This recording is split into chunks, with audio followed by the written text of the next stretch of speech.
इस वीडियो में हम बात करने वाले हैं समिता अध्ययन की। वन शॉट में पूरा के पूरा कवर अप हो जाएगा। यहाँ से आपको 80 मार्क्स मिल जाएंगे समिता के पेपर में। एमसीक्यू हो गए, एससीक्यू हो गए, एलएक्यू हो गए।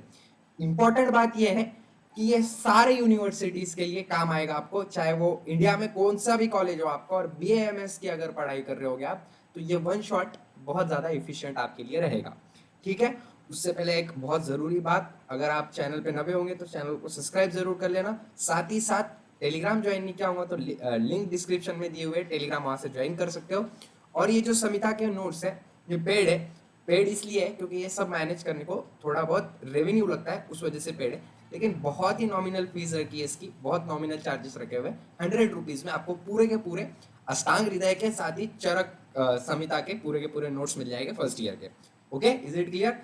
ये नोट्स हिंदी में अवेलेबल है और साथ ही साथ मराठी में भी अवेलेबल है। ओके, सो बिना किसी देरी के स्टार्ट करते हैं हम हमारा पहले चैप्टर से, जिसका नाम है आयुष्य कामी अध्याय।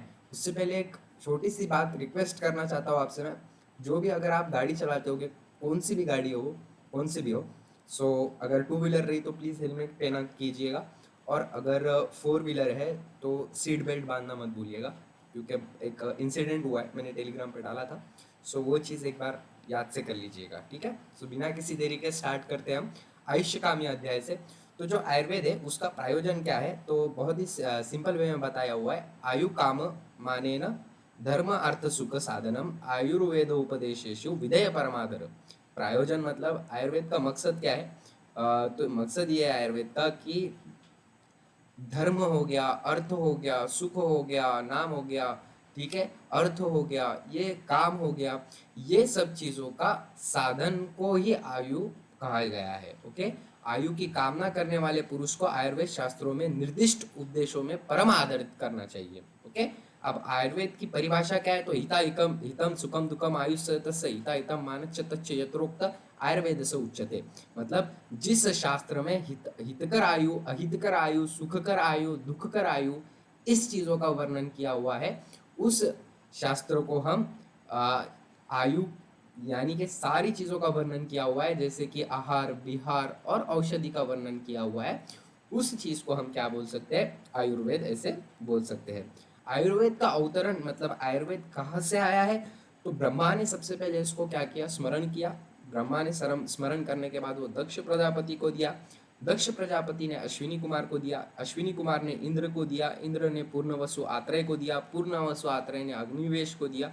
अग्निवेश ने ये उनके 6 शिष्यों को दिया। ओके, अब आयुर्वेद के 8 अंग है, तो कौन से अंग है, तो काय बाल ग्रह उद्रांग शल्य दुष्टा जरा वृषाण तस्य अंगा, ये इसके क्या है, आयुर्वेद के 8 अंग है। ओके, सो काय चिकित्सा हो गई हमारे पास। काय चिकित्सा मतलब इनर मेडिसिन। बाल मतलब जो बच्चों के लिए डिसीज रहता है। ग्रह मतलब जो भूत विद्या रहती है। उद्रांग मतलब जो शल्य तंत्र रहता है वो। शल्य चिकित्सा, शाल शल्य चिकित्सा मतलब शल्य तंत्र। दुष्टा चिकित्सा मतलब अगत तंत्र आता है इसमें। जरा चिकित्सा मतलब रसायन तंत्र। और वृष चिकित्सा मतलब वाजीकरण। ओके, इसके बाद बात कर लेते हैं हम त्रिदोष की। तो आयुर्वेद में त्रिदोष बताए हुए हैं। वायु पित्त कफ चेति त्रयोदशा समासत विकृत अविकृत देहते घ्रांति वर्तयन्ति च।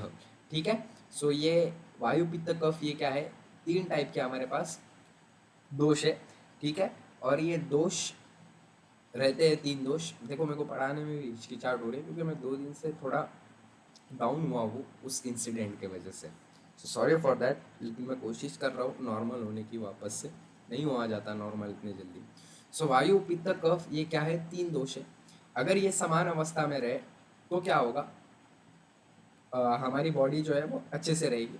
अगर ये अविकृत अवस्था में चल गए, मतलब कम ज़्यादा हो गए, तो इसके वजह से क्या हो सकता है कि बहुत ज़्यादा प्रॉब्लम हो सकती है और डिसीजेस हो सकते हैं हमको। ठीक है, अब यहाँ पर वात का वर्णन किया हुआ है कि जो वात है उसका ये कहाँ पर है, मतलब वात कहाँ पर रहता है, तो नाभि जो रहती है हमारी अम्बलिकल, उसके नीचे वात पाया जाता है। पित्त कहाँ पर रहता है, तो नाभि के मध्य भाग में पित्त रहता है। कफ कहाँ रहता है, तो हृदय के ऊपर की अवस्था में हमको कफ देखने को मिलता है। ठीक है, अब वहीं पर यहाँ पर बालक अवस्था के अनुसार दोष की प्रबलता कैसी रहती है, तो वात वृद्ध अवस्था में ज्यादा रहता है, पित्त हमारे युवा अवस्था में ज्यादा रहता है और कफ बाल्य अवस्था में, मतलब जब छोटे रहते हैं हम तब ज्यादा रहता है। दोषों का अग्नि पर प्रभाव, वात दोष ज्यादा है तो अग्नि विषम होगी, पित्त दोष ज्यादा है तो तीक्ष्ण होगी, कफ दोष ज्यादा है तो मंद होगी। दोषों का कोष्ठ पर प्रभाव, कोष्ठ पर प्रभाव क्या होगा, तो वात दोष अधिक है तो क्रूर कोष्ठ होगा, पित्त दोष अधिक है तो मृदु कोष्ठ होगा मतलब सॉफ्ट, और कफ दोष है तो मध्यम मतलब मीडियम हमको देखने को मिलेगा क्या, कोष्ठ। उसके बाद वात के गुण क्या है, तो एकदम सिंपल डेफिनेशन में यहाँ पर समझाने की कोशिश की है। यहाँ पर एक बात क्लियर कर देना चाहता मैं, देखो अगर यहाँ पर संहिता के श्लोक याद नहीं किए होगे आपने और आपको लगता होगा कि मैं बिना श्लोक लिखे के पास हो जाऊंगा, तो ये सबसे बड़ी गलतफहमी है, क्योंकि जो संहिता अध्ययन है इट इज नथिंग बट ये श्लोकों पे ही डिपेंड करता है। सो श्लोक याद करना बहुत ज्यादा जरूरी है, जितने बता रहा हूँ उतने तो होने चाहिए, ठीक है। वहां पर मैं ऐसे मेंशन कर देता हूँ इंपॉर्टेंट श्लोक, ये तीनों के तीनों इंपॉर्टेंट है। तो तत्र वृक्ष लघु शीत खर सूक्ष्म चल अनिल, मतलब वृक्ष है, ये लघु है, शीत है, खर है और चल है और सूक्ष्म है। ओके, इसको हम वात के गुण बोल सकते हैं। पित्त के गुण कैसे है, तो सस्ने है, ये तीक्ष्ण है, उष्ण है, लघु है, विस्त्र है, सर है और द्रव्य है। ओके, कफ के गुण कैसे है, स्निग्ध है, शीत है, गुरु है, मंद है, श्लक्षण है, मृत्सर है, स्थिर है, ये कफ के गुण हो गए। देखो जैसे श्लोक लिखे वैसे उसके गुण है, श्लोक याद हो गए गुण भी याद हो जाएंगे। अब संसर्ग का मतलब क्या होता है, किन्हीं दोष को एक साथ क्षय या वृद्धि होना, ठीक है। संसर्ग मतलब दो दोषों का एक साथ क्षय या फिर वृद्धि होना। सन्निपात का मतलब क्या होता है, तीनों दोष का एक साथ क्षय होना या फिर वृद्धि होना, ठीक है। धातुओं का वर्णन, तो धातु कितने होते हैं शरीर में, 7 होते हैं। कौन से, रस, रक्त, मांस, मेद, अस्थि, मज्जा, शुक्र, ठीक है। इनको क्या बोलते हैं, इनको हम बोल सकते हैं क्या बोलते हैं उसको, हम धातु बोलते हैं इनको, ठीक है। मलों का वर्णन, मल कितने होते हैं, तो 3 मल होते हैं। कौन से, मूत्र, पुरुष और श्वेत। कौन सी धातु किसका मल है, तो कौन सा धातु किसका मल है, तो रस जो है वो कफ का मल है, रक्त जो है वो पित्त का मल है, मांस जो है नासिका का है, वेद रोम मतलब पसीना, नाखून, ये यहाँ पर वर्णन किया हुआ है, ये मल है। ओके, समझ में आया आपको। उसके बाद की बात कर लेते हैं हम षड रस की। तो षड रस कौन से है, तो मधुर है, अम्ल है, लवण है, कटु है, तिक्त, कषा है, ठीक है। अब ये याद करनी पड़ेगी आपको, संहिता रटने का ही पेपर है। ओके, सो मधुर, पृथ्वी और जल इसमें अधिक देखने को मिलता है हमको। अम्ल में पृथ्वी एवं जल अधिक देखने को मिलता है, लवण में जल एवं अग्नि, कटु में वायु एवं अग्नि, तिक्त में वायु एवं आकाश, कषाय में वायु एवं पृथ्वी, ठीक है। जिसको भी ये आता होगा, क्या बोलते हैं उसको, हमारा इसकी ट्रिक आती होगी, वो ट्रिक मेरे को भेज सकता है, न्यूमोनिक्स बोल के कमेंट में डाल देना है अपने शर्ट रस की एक आधी ट्रिक। ये याद करना थोड़ा मुश्किल जाता है बहुत सारे बच्चों को, तो डाल दीजिएगा आप। उसके बाद जिस रस का कुछ समय बाद अनुभव हो उसे त्रिविध द्रव बोलते हैं। ओके, विधि भेद से द्रव के 3 प्रकार पड़ते हैं। ये द्रव्य क्या है, तो द्रव्य के 3 प्रकार गिरते हैं आयुर्वेद के अनुसार। कौन से है, तो शमन द्रव्य, जो शमन करने का काम करते हैं, कम करने का काम करते हैं। कोपन द्रव्य, जो द्रव्य दोष धातु मल को कुपित करते हैं, मतलब खराब करते हैं, बढ़ाते हैं उसको, उसको कोपन बोलते हैं। शमन मतलब कम करना। और स्वस्थ हितम मतलब ऋतुचर्या के हिसाब से, ऋतुचर्या क्या रहता है वो भी देखेंगे हम, जो ऋतु रहते हैं हमारे अलग अलग, उसके हिसाब से अगर आपने अच्छा सेवन किया, उसके अनुसार सेवन किया, तो स्वस्थ हितम बन जाते हैं वो, मतलब हमारे को वो बेनिफिशियल बन जाते हैं, हेल्दी बन जाते हैं। ओके, सो जैसे शमन द्रव्य तेल हो गया, घी हो गया, मधु हो गया, एग्जाम्पल दिया हुआ। तेल का उपयोग हम वात दोष को शमन करने में करते हैं, घी का पित्त दोष को शमन मतलब समझा दिया है मैंने, कम करना। ओके, मधु का कफ दोष का गमन करता है, मतलब कम करता है, शमन करता है। गमन यहाँ पर गलत लिखा हुआ है, शमन बोल का। ओके, उसके बाद कोपन द्रव्य, जो द्रव्य दोष धातु मल को कुपित करते हैं, मतलब खराब करते हैं दोष धातु मल को। तो वैसे द्रव्य कौन से, जैसे यवक हो गया, माश हो गया, उड़द की दाल होगी। फिर ये मंद करते किसको, हमारे दोष धातु मल को। वैराज सरसों का तेल, दही, ये भी चीजें कभी कभी खराब बढ़ाती है हमारे बॉडी में कुछ चीजों को। विपाक, 3 तरह के विपाक होते हैं। त्रिधा विपाको द्रव्य से साधु अम्ल कटुकात्मक, यहाँ पर श्लोक लिखा हुआ नहीं है, नहीं इंपॉर्टेंट श्लोक तो नहीं बोल सकते हम विपाक का, लेकिन फिर भी याद है तो अच्छी बात है। त्रिधा विपाको द्रव्य से साधु अम्ल कटुकात्मक। ओके, मतलब 3 टाइप के हमको विपाक देखने को मिलते हैं, मधुर, अम्ल और कटु। Okay, good. इसके बाद बात कर लेते हैं हम, जो मधुर विपाक होता है, मधुर और लवण रस से बनता है। अम्ल मतलब मधुर और लवण रस का विपाक जो होता है वो मधुर होता है, अम्ल का सिर्फ अम्ल होता है, वेराज कटु का कटु तिक्त कषाय होता है। ओके, समझ में आ गया आपको? गुड। रोगों के दो भेद गिरते हैं जनरली। रोग, अब ये रोग क्या होता है, डिसीजेस के दो भेद, मतलब ये जो जनरल चैप्टर है आयुष शिकामी अध्याय, ये आपको भी मालूम होगा, बेसिक है, तो याद कर लिया तो बहुत बढ़िया हो जाएगा आपके लिए भी। हो सकता है एलएक्यू डाल दे इसमें से, और एसक्यू तो आना ही है इसमें से, चलो कोई नहीं। तो नीच और आगंतुच ये दो टाइप गिरते हैं रोगों के। नीच मतलब भीतरी दोषों का, भीतरी दोष का उत्पन्न होना, और भीतरी मतलब बॉडी के अंदर ही दोषों का वो होना। आगंतुच मतलब कि किसी कारणवश उत्पन्न होना, आगंतुच मतलब बाहरी कारणवश उत्पन्न होने वाले रोगों को आगंतुच बोलते हैं। दो प्रकार के रोग हो सकते हैं, रोग का अधिष्ठान हो सकता है, एक काय और एक मन। मतलब काय मतलब ऐसे डिसीज है जो फिजिकल डिसीज है, और मन मतलब ये मॉडर्न के हिसाब से तुलना कर रहा हूँ, मन मतलब जो डिसीजेस आपको किस वजह से हुए, तो साइकोलॉजिकल हो गया, इस वजह से हुए, उसको मन में डालते हैं हम, ठीक है। अभी जैसे मेरे साइकोलॉजिकल ड्रामा हुआ है थोड़ा, किस वजह से हुआ है मैंने बताया हुआ है आपको। सो ये मैं भी बीमार हुआ अभी, इसका मतलब ये है। और काय मतलब अगर मेरे को सर्दी हो गई, जुकाम हो गई, खांसी हो गई, तो ये क्या हो गया, काय की वजह से, मतलब काय इसका अधिष्ठान है। अभी मेरा जो रोग है, like I am feeling low today, कल भी लो फील कर रहा था, आज भी लो फील कर रहा था, किस वजह से? सो ये मन के वजह से होता है। ओके, उसके बाद मानसिक दोषों की निरुक्ति। मानसिक रोग जो रहते हैं वो किस वजह से उत्पन्न होते हैं, तो सत्वम रजस और तामस, इसके वजह से हो सकते हैं। जो सत्व रज है ये अच्छा है, वह जो राजस है और तामस है, इसके वजह से मानसिक रोगों की उत्पत्ति हो सकती है। ठीक है, समझ में आ गया? गुड। उसके बाद रोगी की परीक्षा कैसे की जाती है, देखो एकदम बेसिक बेसिक है। रोगी की परीक्षा हम कैसे करते हैं, समझो एक्स वाई जेड पर्सन दिखा हमको, वो हमको क्या दिख रहा है, उसको रोग दिख रहा है, तो उसकी परीक्षा कैसे की जाएगी? सबसे पहले उसको दर्शन मतलब देखा जाएगा, या फिर उसको स्पर्शन मतलब उसको हाथ लगाया जाएगा, और उसके बाद हो सकता है हम उसको प्रश्न भी पूछ ले। ये तीन टाइप की हमारे पास परीक्षा हो सकती है। रोग की परीक्षा कैसी होती है? अब रोगी की परीक्षा तो होगी, अब रोगी की परीक्षा, रोग की परीक्षा कैसे करेंगे, कौन सा डिसीज है भाई, तो निदान करेंगे हम पहले से, सबसे पहले। उसके बाद पूर्व स्वरूप देखेंगे, उसका लक्षण देखेंगे, उपशय देखेंगे, और उसके बाद संप्राप्ति हम उसको दे देंगे। अब देश भेदों का वर्णन, तो भूमि देश है, तो भूमि देश में कौन कौन आते हैं, तो साधारण देश हो गया जिसमें सब दोष क्या रहते हैं, समान रहते हैं। वो देश भेद मतलब कौन से एरिया वाइज भी डिवाइड किया हुआ है हमने। तो आनुप देश है जिसमें वातज एवं पित्तज रोग अधिक के देखने को मिलते हैं। जांगम देश में वातज पित्तज एवं रक्तज रोग ज्यादा देखने को हमको मिल सकते हैं। ठीक है, समझ में आ गया? गुड। उसके बाद अष्टांग संग्रह के 6 स्थान कौन से है, ये एक बेसिक है। तो सूत्र हो गया, शारीर हो गया, निदान हो गया, चिकित्सा हो गया, कल्प हो गया, और उत्तर हो गया। ये सब क्या है, इसके स्थान है अष्टांग हृदय के। ये इतना इंपॉर्टेंट नहीं है लेकिन आ सकता है। उसके बाद दोष, दोष कौन से हमारे पास, वात दोष, पित्त दोष, कफ दोष, ठीक है।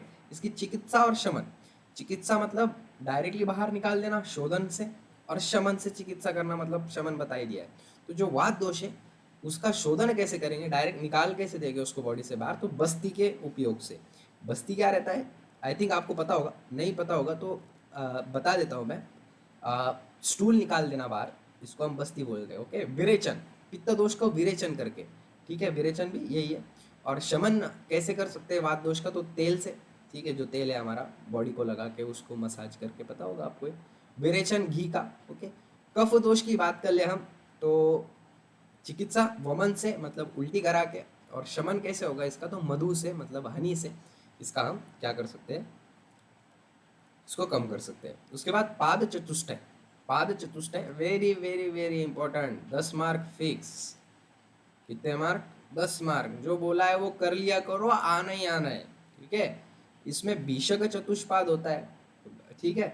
तो बीशक चतुष्पाद क्या है वो सब देख लेंगे हम यहाँ पर।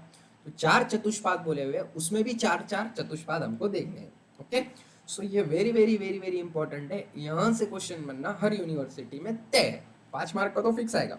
पाद चतुष्टय मतलब 4 चतुष्टय बताए हुए हर चीज के, कैसे कैसे बताए हुए वो देख लेते हैं हम। तो कोई भी चिकित्सा करने के लिए 4 पद का होना जरूरी है, इसी को पाद चतुष्टय बोलते हैं। चिकित्सा मतलब क्या होता है, ट्रीटमेंट के लिए कौन से, भीषक हो गया, इत्य हो गया, उपस्यता हो गया, और रोगी हो गया। अब भीषक मतलब क्या होता है, तो डॉक्टर। इत्य मतलब द्रव्य, द्रव्य मतलब क्या होता है, मेडिसिन। उपस्यता मतलब रोगी की केयर करने वाला और रोगी। ठीक है, जिसको रोग हुआ है।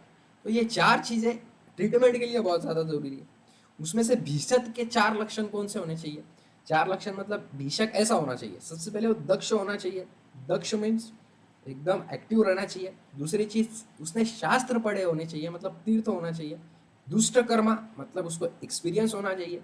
उसके बाद जो सूची हो, शरीर का आचरण से शुद्ध हो, ठीक है, मतलब वो शुद्ध होना चाहिए, मन से शुद्ध हो, मतलब उसके दिल में कुछ खराबी नहीं होनी चाहिए, लालच नहीं होनी चाहिए, ऐसा इनका बोलना है। ये वैद्य के 4 लक्षण है। औषध के 4 लक्षण क्या है? तो बहुकल्प, मतलब अनेक रूपों में वो अवेलेबल हो। जैसे कि हमने देखा था फाट्य है, शीत है, वो देखेंगे हम। तो ये बहुकल्प में इसका रहना जरूरी है, बहुगुण होना जरूरी है, संपन्न होना चाहिए, उसने योग्य होना चाहिए, संपन्न हो, ठीक है, सभी गुण से युक्त हो। परिचारक जो नर्स है उसने कैसा रहना चाहिए? तो स्नेह कर रखने वाला, मतलब जो रोगी है उससे उसने प्यार करना चाहिए, मतलब उसकी देखभाल करने में उसको कोई चिंता नहीं होनी चाहिए। सूची, खान पान में ध्यान रखना चाहिए उसने। उसके बाद दक्षता, इसमें भी दक्षता होनी चाहिए, बुद्धिमान वो होनी चाहिए। उसके बाद रोगी के 4 लक्षण क्या है? तो रोगी कैसा होना चाहिए? तो बहुत बहुत इंपॉर्टेंट है ये। तो आढ़्य होना चाहिए, मतलब उसके पास पैसा होना चाहिए ठीक ठाक, ठीक है, ऐसा बोला हुआ है। वैश्यविष्य मतलब वैद्य की आज्ञा पालने वाला होना चाहिए, जो वैद्य ने बोला हो वही। उसके बाद ज्ञापक, सुख दुख का उसको पता होना चाहिए, ठीक है। सत्ववान मतलब उसने डरना नहीं चाहिए ज्यादा।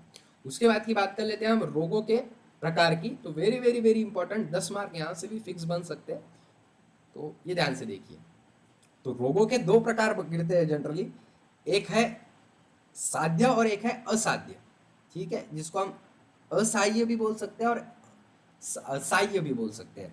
तो साह्य मतलब जो ठीक हो सकते हैं, उसमें भी 2 टाइप है, एक सुख साध्य और एक कष्ट साध्य, ठीक है। तो जो सुख साह्य है उसमें सभी चिकित्सा विधायक को सहन कर सके, इसमें बहुत जल्दी हम ठीक हो जाते हैं, चिकित्सा बहुत आसानी से होती है। लेकिन कष्ट साध्य में, इसमें हमको शस्त्र, क्षार, अग्नि, विष, ये सब चीजों को, वाद्यों का कष्टपूर्ण क्या करना पड़ता है, ये कष्टपूर्ण से ठीक होती है, मतलब इसका ट्रीटमेंट लंबा चलता है, लेकिन ये अच्छी हो सकती है। ऐसे को क्या बोला हुआ है? कष्ट सहाय बोला हुआ है। ओके, समझ में आ गया? जैसे सर्जरी हो गई। उसके बाद असहाय मतलब जो ठीक ना हो, जैसे इसमें भी 2 टाइप है, एक है ग्राह्य और एक है प्रत्याख्याय, ठीक है। सो जो ग्राह्य है, तो इसको हम कम कर सकते हैं लेकिन खत्म नहीं कर सकते ट्रीटमेंट से।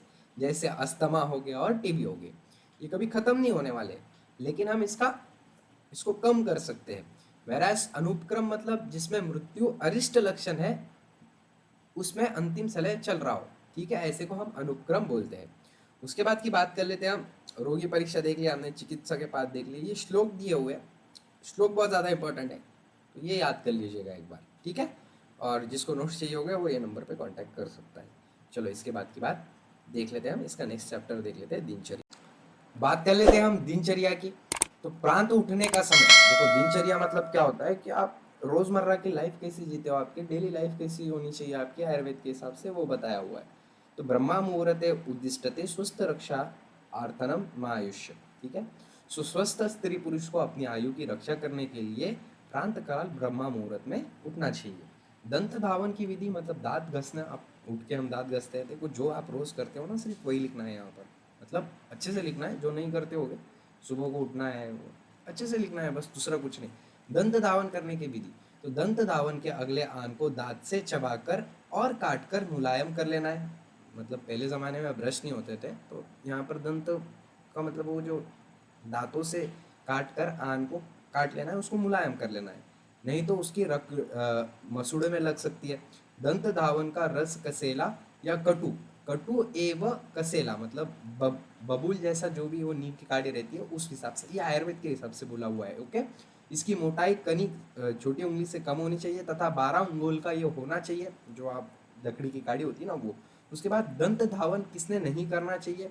तो जिसको अजीर्ण है उसने नहीं करना चाहिए। सर्दी रोग मतलब सर्दी जिसको है, मतलब सर्दी जिसको है, श्वास रोग जिसको है वो, कास रोग है जिसको वो, ज्वर रोग है जिसको वो, मतलब बीमार है वो, मुख का लकवा मार गया है वो, और तथा मुखपान रोग में हृदय रोग है, नेत्र रोग है, शीरा रोग है, शीरा रोग मतलब अपर रोग, मतलब अपर रेस्पिरेटरी ट्रैक्ट के रोग जो है, उन्होंने ये चीज़ नहीं करना चाहिए। कर्ण रोग में भी ये नहीं करना चाहिए। अब अंजन का प्रयोग कैसे करना चाहिए?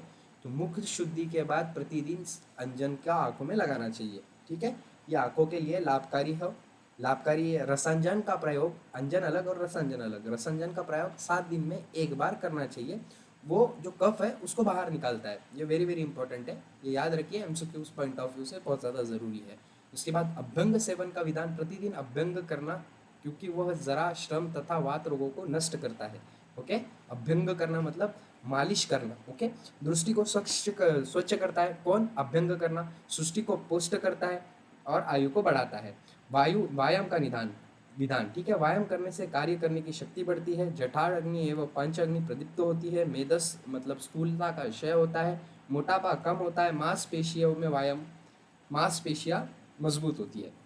उसके बाद निषेध किसको है, किसने नहीं करना चाहिए? तो वात एवं पित्त रोग पीड़ित को ये नहीं करना चाहिए। अजीर्ण रोग होगा तब भी नहीं करना चाहिए आपको ये। उबटन के रोग, व्यायाम के बाद उबटन करना चाहिए, इससे कफ का नाश होता है। ये मेद धातु को पिघालने का काम करता है। अंगों को स्थिर मजबूतता प्रदान करने का काम भी ये करता है और त्वचा को कांति देने का भी काम ये करता है। स्नान के गुण, स्नान करने से क्या होता है? स्नान दीपन वृक्षण स्नान मूर्जा बल प्रदम कंडूमल श्रम स्वेद तंद्रा तट दापामाजित। स्नान करने से जठराग्नि प्रदीप्त होती है, आयु बढ़ती है, उत्साह शक्ति बढ़ती है तथा बल को बढ़ावा मिलता है। कंडू मतलब खुजली, मल मतलब त्वचा का मैल, थकावट, पसीना, प्यास, दाह, जलन तथा पाप जो भी रोग है वो नाश होते हैं। स्नान किसने नहीं करना चाहिए? तो नेत्र रोग जिसको हुआ है उन्हें स्नान नहीं करना चाहिए। मुख रोग, कर्ण रोग, अतिसार, अध्यामान, पीनस मतलब सर्दी, अजीर्ण रोग, ये इन्होंने खाना खाने के बाद ये लोगों ने स्नान करना नहीं चाहिए, ठीक है, ऐसा बोला हुआ है। अब पाप कर्म 10 पाप कर्म है, तो कौन से है वो? दशविध पाप कर्म बोलते हैं। तो हिंसा हो गई, चोरी हो गई, अन्यथा काम मतलब इलीगल सेक्स, पशुनिता मतलब पशुनिता आपको समझता होगा मतलब किसी को देखना, ठीक है, अपोजिट जेंडर को। पुरुष वाक्य, अनुत, अलाप, व्यापद, अभिद्या मतलब अभिद्या मालूम होगा आपको, द्रुक विपर्य, ये सब पाप कर्म है, दशविध पाप कर्म है, ठीक है। उसके बाद बात कर लेते हैं हम कि दिनचर्या की एकदम शॉर्ट में। तो ब्रह्म मुहूर्त पे उठना चाहिए, दंत धावन का विधान करना चाहिए, धावन विधि करना चाहिए, जीवा निर्लेखन मतलब जीवा को मतलब जबान को साफ करना चाहिए, अंजन का प्रयोग करना चाहिए, नस्य का सेवन करना चाहिए, नस्य करना चाहिए, गंडूश करना चाहिए, धूमपान करना चाहिए, तांबुल का सेवन करना चाहिए। ओके, उसके बाद व्यायाम करना चाहिए और स्नान के गुण और भोजन भी। भोजन तो एक सेपरेट चैप्टर है, मातृशीति है, उसमें हम ये भोजन भी देखेंगे। मतलब दिनचर्या मतलब आपकी रोजमर्रा की जिंदगी हो गई, ठीक है। देखो ऋतुचर्या बहुत ज़्यादा इंपॉर्टेंट है, तो मैं एक चार्ट में ही आपको पूरा ऋतुचर्या समझाने की कोशिश कर दूंगा, तो वो ध्यान से देखना है आपने। ओके, सो बिना किसी देरी के स्टार्ट करते हैं हम। ये ऋतु है, इसको थोड़ा एक्सप्लेनेशन भी आप कर सकते हो। Okay, good. तो ऋतु देख लेते हैं हम सबसे पहले। तो ऋतु कौन से है? तो आदान काल होता है और विसर्ग काल होता है। आदान काल में देखो, जो जो बोल रहा हूँ वो ध्यान रखो, डिटेल में भी नोट्स है इसमें, वो भी पढ़ लिया आपने तो मोर देन इनफ होगा आपके लिए। तो आदान काल क्या होता है? इस काल में सूर्य उत्तर मार्ग में से चल के कारण सूरज की किरणें अत्यंत तीक्ष्ण उष्ण हो जाती है, जिसकी वजह से हवाएं भी उष्ण एवं रुक्ष हो जाती है, अर्थात लू चलने लगती है। सूरज एवं हवा शीतलता, गीलापन गुणों का को नष्ट करती है। यही कारण कि प्राणियों को शारीरिक बल क्षीण होता है, कम होता है।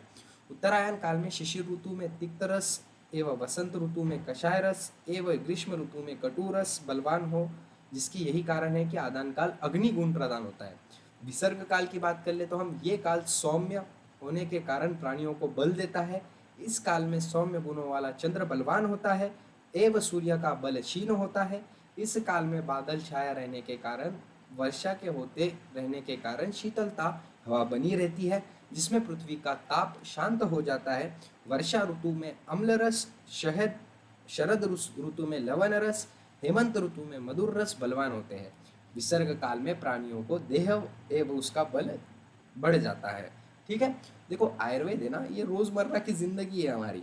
सो जो आप करते हो ना, जो भी सीजन में जो खाते हो पीते हो, उसी हिसाब से आपको ऋतुचर्या में लिखना है, ठीक है। जैसे धूप काला होता है, ठंड काला होता है, गर्मी, सर्दी, इस हिसाब से आपको लिखना है कि आप कौन से फल खाते हो, क्या करते हो सर्दी में।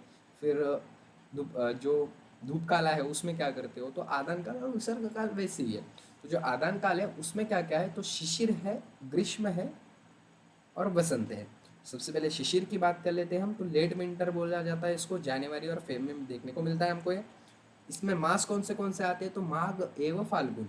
रस की प्रधानता तिक्त होता है, शशि ये नहीं भी याद करा तो आपने चल जाएगा, ओके।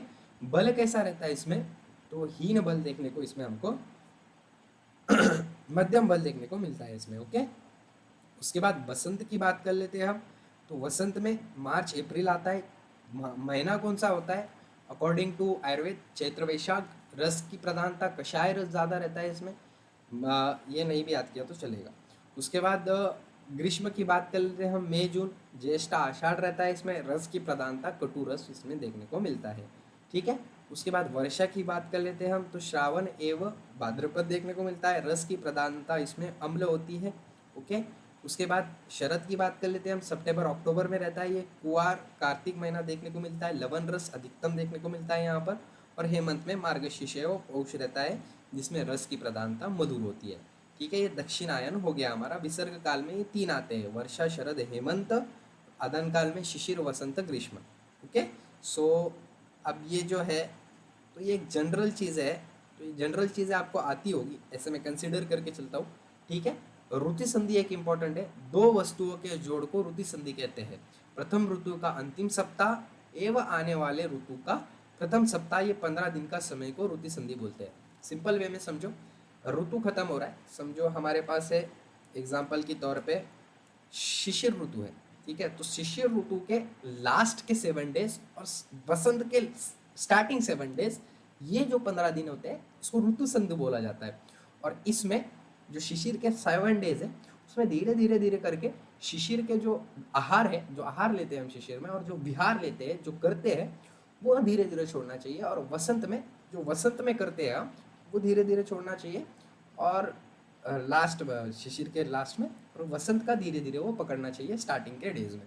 बहुत सिंपल तरीके से समझाया है और यही कंसेप्ट है, ओके। उसके बाद की बात देख लेते हैं हम, नेक्स्ट टॉपिक जो कि बहुत ज़्यादा इंपॉर्टेंट है, रोग अनुत्पादनीय अध्याय, तो वो देख लेते हैं। और रोग अनुत्पादनीय भाव अध्याय वेरी वेरी इंपॉर्टेंट अध्याय में से एक है। तो इसमें है अधारणीय वेग। अधारणीय वेग मतलब ऐसे वेग जो हमको धारण करके रखना चाहिए। बहुत इंपॉर्टेंट श्लोक है। वेगात तु धारायेत वीन मूत्र शवदूतूट सुदाम निद्राकाश श्रम श्वास झुमरा आश्रु छर्दी रेतस साम। मतलब ऐसे वेग मतलब जो बॉडी में उत्पन्न होते हैं हमारे, जो बॉडी में आते हैं हमारे, उनको वेग बोला जाता है। तो कौन से ऐसे वेग है जिनका धारण नहीं करना चाहिए, जिनको एक्सपेल आउट कर देना चाहिए बॉडी के, वो वेग कौन से है, तो वो हमारे पास अपान वायु हो गया, मल हो गया, मूत्र हो गया, छींक हो गई, प्यास हो गई, भूख हो गई, नींद हो गई, खांसी हो गई, श्रम हो गया, जो सांस लेते हैं वो होगी, छर्दी हो गई हमारी मतलब वमन उल्टी, और जो शुक्राणु हैं जो हमारे सेक्स के टाइम पे निकलते हैं, वो भी नहीं रोकना चाहिए, ऐसा बोला हुआ है। धारणीय वेग मतलब ऐसे वेग जिनका सदा धारण करके रखना चाहिए, वो कौन से हैं, मतलब उनको हमारे अंदर ही रखना चाहिए, उनको बाहर नहीं आने देना चाहिए। वैसे वेग कौन से हैं, तो धाराये तू सदा वेगा न हितेशी प्रत्यचेह च लोभ ईर्ष्या द्वेष मत्सर्य रागादिना जितेंद्रिय। मतलब कौन से हितेशी हो गया, प्रत्य हो गया, चेह च हो गया, लोभ हो गया, सबसे पहले लोभ हो गया, ईर्ष्या हो गई, लोभ मतलब लालच, ईर्ष्या मतलब जलन, द्वेष मतलब किसी से नफरत, मत्सर्य मतलब किसी का देख के वही चीज करना, राग मतलब गुस्सा होना। ये चीज हमने हमेशा क्या करके रखनी चाहिए, हमारे पास ही रखनी चाहिए, इसको ज्यादा बढ़ने नहीं देना चाहिए, ठीक है। समझ में आ गया, गुड। उसके बाद ये वेग है, और ये वेग रोकने की वजह से क्या होगा और इसकी चिकित्सा क्या होगी, वेरी वेरी इंपॉर्टेंट। सो ये ध्यान से देख लेना है, 10 मार्क का ये क्वेश्चन बन सकता है आपको, बहुत ज़्यादा प्रोबेबल है। सो वेग है, अपान वायु है हमारे पास सबसे पहले। तो अपान वायु का धारण हमने करना चाहिए क्या, ऊपर ही देखा हमने, नहीं करना चाहिए। अगर हमने अपान वायु का क्या कर लिया, हमने उसको रोक के रखा, तो क्या होगा, गुल्म होगा हमको। गुल्म मतलब गांठें आएगी शरीर में, उद्रावत होगा, उदरशूल होगा, क्लम होगा, नेत्र रोग होगा, हृदय रोग होगा, और अग्नि जो है वो मंद हो जाएगी। चिकित्सा कैसी कर सकते हैं हम इससे, स्नेहन देकर, वातनाशक औषध, वनस्पति, ठीक है, और उकादानपान, ये हम इसकी चिकित्सा में दे सकते हैं। मल को अगर रोक के रखें हमने तो क्या होगा, तो सिर पीड़ा होगा, उद्गार होगा, वमन होगा, पिंडलियों में ऐठन होगी, ठीक है। इसका चिकित्सा कैसी है, तो अभ्यंग करना चाहिए, स्वेदन देना चाहिए और मल को विसर्जन करना चाहिए। मूत्र से क्या हो सकता है, मूत्र का धारण किया तो अंग भंग होगा, अस्मरी होगी, मूत्र मार्ग में पीड़ा होगी, गुंडी होगी और पीड़ा होगी, ओके। अनपीड़क घृतपान इसकी चिकित्सा है। उसके बाद उद्गार की बात कर लेते हैं हम, तो अरुचि हो गया, हृदय एवं कस हो गया, जड़कन हो गई, अद्यमान हो गया, कास हो गया, हिक्का हो गया। इसकी चिकित्सा हिक्का रोग के समान है। हिक्का रोग हम देखेंगे आगे। छींक को रोकने से शिरोवेदना हो सकती है, इंद्रिय दौर्बल्य हो सकता है, मनस्तंभ हो सकता है और आद्रत हो सकता है। इसका अज स्नेहन सूर्य की ओर देखना, ये इसकी क्या हो सकती है, हमारे पास चिकित्सा हो सकती है। तृष्णा मतलब प्यास को रोक के रखा हमने तो मुख शोष हो सकता है, भ्रम हो सकता है, चक्कर आके गिरना, बेहोशी हो सकता है, हृदय रोग हो सकता है, ओके। सभी प्रकार के आहार विहार तथा शीत चिकित्सा तृष्णा में देना चाहिए। शुदा मतलब, तो शुदा भी हमने नहीं रोकना चाहिए। अंग भंग, अरुचि, ग्लानि, शूल, कृशकता का अनुभव, चक्कर आना, ये अगर ये रोग हमने शुदा को रोक के रखा तो ये उत्पन्न हो सकता है। इसकी चिकित्सा कैसी है, तो स्निग्ध थोड़ा गर्म पानी, रुचिकर भोजन करें, ठीक है। निंद्रा, बेहोशी, आलस्य, झुमरा, निंद्रपाय, सिर एवं आंखें में भारीपन हो सकता है। निंद्रा को रोक के रखा, जब नींद आ रही है सो जाओ बिल्कुल, ऐसा आयुर्वेद का बोलना है। तो रोगी को भरपूर सोने दे, सोने से पहले उसकी चंपी करें, ठीक है, मालिश, ओके। उसके बाद कास की बात कर लेते हैं हम, मतलब खांसी की बात कर लेते हैं हम। तो खांसी भी नहीं रोकनी चाहिए। खांसी वृद्धि, श्वास रोग, अरुचि, हृदय रोग, राजमा, हिक्का, ये सब रोग हो सकते हैं खांसी रोके हमने तो, ठीक है। तो कास रोग चिकित्सा हमें इसमें देना चाहिए, कासनाशक। श्रम श्वास मतलब भाग के आए हम और सांस नहीं ले रहे बराबर से, उसको रोक के रख रहे हैं, तो हृदय रोग, मूर्छा, गुल्म रोग हो सकता है। सो इसमें चिकित्सा कैसे करनी चाहिए कि अभ्यंग करना चाहिए, विश्राम करना चाहिए, सबसे ज़रूरी चीज़। जुम्बरा मतलब इसको क्या बोलते हैं, जमाई बोलते हैं ना, तो ऐसे करते हैं ना, तो ये भी नहीं रोकना चाहिए। इससे सिर वेदना हो सकती है, ज्ञानेंद्रिय कमजोर हो सकते हैं और मनस्तंभ भी हो सकता है। वातनाशक चिकित्सा इसमें करनी चाहिए, जितनी भी वातनाशक चिकित्सा है। अश्रु भी नहीं रोकने चाहिए। अश्रु की वजह से हो सकता है आपको सर्दी हो, नेत्र रोग हो, शीरा रोग हो, अरुचि हो, मनस्तंभ हो, हृदय रोग हो, चक्कर आए, तो अश्रु को रोकना नहीं चाहिए। आ रहे बहा दो, ठीक है। शयन करें इसमें, मद्य सेवन करें और मनोहर कथा सुने, ओके। मद्य सेवन करें मतलब वही मद्य सेवन तो पता होगा आपको। उसके बाद सर्दी मतलब बोल नहीं सकता यार मैं बहुत सारा डिटेल में, क्योंकि फिर मेरे को कॉपीराइट का डर रहता है, कॉपीराइट बोल रहा मैं, स्ट्राइक का ये रहता है ना, क्या बोलते हैं, कम्युनिटी गाइडलाइंस का, ओके। उसके बाद सर्दी, विसर्ग, सर्दी मतलब सर्दी को भी नहीं रोकना चाहिए। विसर्प रोग, कुष्ठ, कुष्ठ रोग, कंडू, नेत्र रोग, पांडु रोग, ज्वार, काश, ये मलमल होना, ये सब हो सकता है। इसमें क्या करना चाहिए, तो धूमपान, उपवास, व्यायाम, वमन, विरेगन, अभ्यंग, ये सब इसमें चीज़ें कर सकते हैं। शुक्र का भी हमने क्या नहीं, धारण नहीं करना चाहिए, ठीक है। शुक्र स्त्रवन होगा, शोध होगा, ज्वर होगा, हृदय पिंडिका होगी, लिंग पिंड होगा, अंगभंग होगा, अश्मरी होगी और नपुंसकता आ सकती है।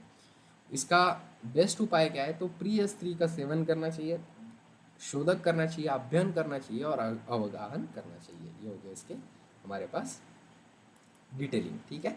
सो इसके बाद का नेक्स्ट चैप्टर देख लेते हैं।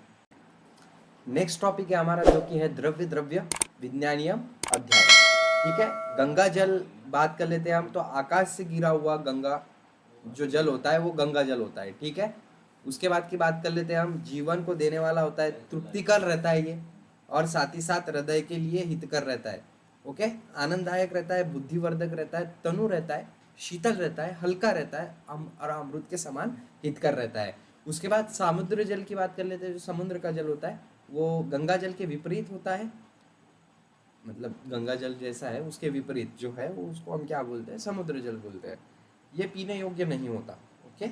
ना पीने योग्य होने वाला जल कौन सा है, तो कीचड़ हो गया, कीचड़ का जल हो गया, सिवार तनके के फैल जाने के कारण जो मलिन हो गया है, जिस पर सूर्य चंद्रमा की किरणों का स्पर्श हुआ है, पलटी वर्षा का हो, जो जल गुप्त हो, जिसके ऊपर झाग उठी हो, जो कृमि युक्त हो, जो स्पर्श में उष्ण हो, जो अत्यंत शीतल हो एवं पानी योग्य नहीं होता हो, ऐसा जल पीने योग्य नहीं होता।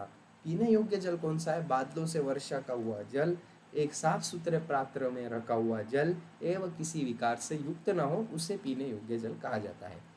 प्रकार कितने हैं जल के? तो कुएं का जल हो गया, झील का हो गया, तालाब का हो गया, झरने का हो गया, औदबीर का हो गया, वाष्य क्या हो गया, बावड़ी समझता है ना, वही अपना कुएं का जल, नदी का जल हो गया। ठीक है।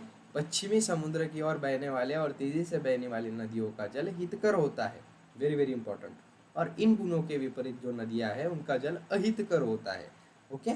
उसके बाद दुग्ध की बात कर लेते हैं हम। तो दुग्ध में 8 दुग्ध की बात की हुई है, गाय, घोड़ी, ऊंट, ठीक है, भैंस, बकरी, भेड़ और हाथी। ठीक है, इसकी बात की हुई है। तो शीतल, ये 8 दुग्ध का वर्ग है, इसको क्षीर वर्ग भी बोल सकते हैं हम। ओके। सो ये 8 क्षीर वर्ग की बात की हुई है। तो क्षीर वर्ग से पहले जल की बात कर लेते हैं हम। तो शीतल जलपान के लाभ क्या क्या है? तो ग्लानि, मूर्छा, छर्दी, श्रम, भ्रम, तृष्णा, दाव, उष्णता, पित्त का, रक्त विकार, वीप विकार शीतल के सेवन से नष्ट हो जाते हैं। वैराज उष्ण जलपान के लाभ क्या है? तो जठर अग्नि को प्रेरित करता है, आम रस को पचाता है, कष्ट के लिए हितकर है, लघुपाकी है, वस्तु का शोधक है, हिक्का, वात विकार, कफ विकार, नवजोर, काश, श्वास, आम जीर्ण, पीनस, पार्श्वशूल रोगों में इसका प्रयोग हितकर है। ओके। क्षीर वर्ग की बात कर ले हम। तो क्षीर वर्ग की बात कर लेते हैं हम।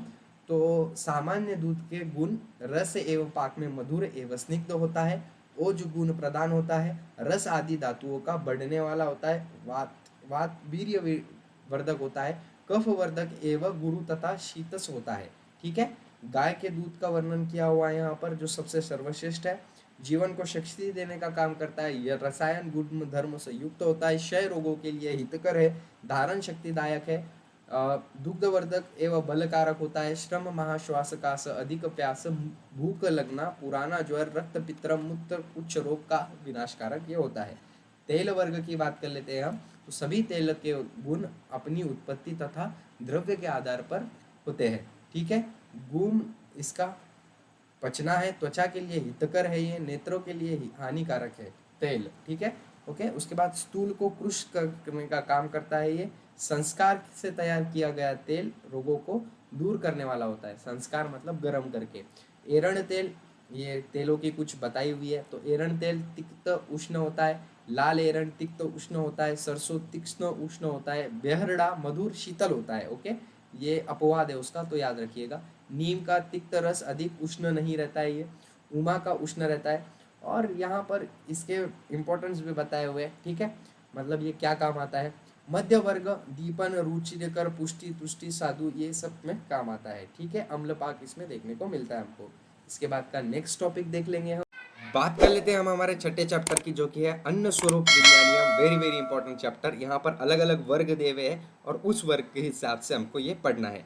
ठीक है। अन्न स्वरूप विज्ञानियम मतलब अन्न के वर्गों के बारे में यहाँ पर पढ़ना है। तो पहला वर्ग है हमारे पास औषध वर्ग। तो इस वर्ग में लवण, क्षार, हिंग, त्रिफला, त्रिजातक, हिरडा, चतुर्जात, त्रिफल, पंचकोल, षडकोल, शन, पंचकोल वर्णन। ये जो पंचकोल है वो बहुत ज़्यादा इंपॉर्टेंट है, सो इसको ध्यान से देख लेना है। लवण मतलब क्या होता है? पानी बहाने वाला, सूक्ष्म रहता है, ये मल को प्रवृत्त करने वाला रहता है, वातनाशक रहता है, रुचिकर रहता है, तीक्ष्ण रहता है, उष्ण रहता है, मृदु रहता है। अब औषध वर्ग मतलब जो शरीर में औषधि के जैसे काम करते हैं उसको औषध वर्ग बोला गया हुआ है। ऐसे अन्न जो इसके काम आते हैं। ओके। औषधि के जैसे काम आते हैं। 2 लवण, सेंधव एवं शवचिल।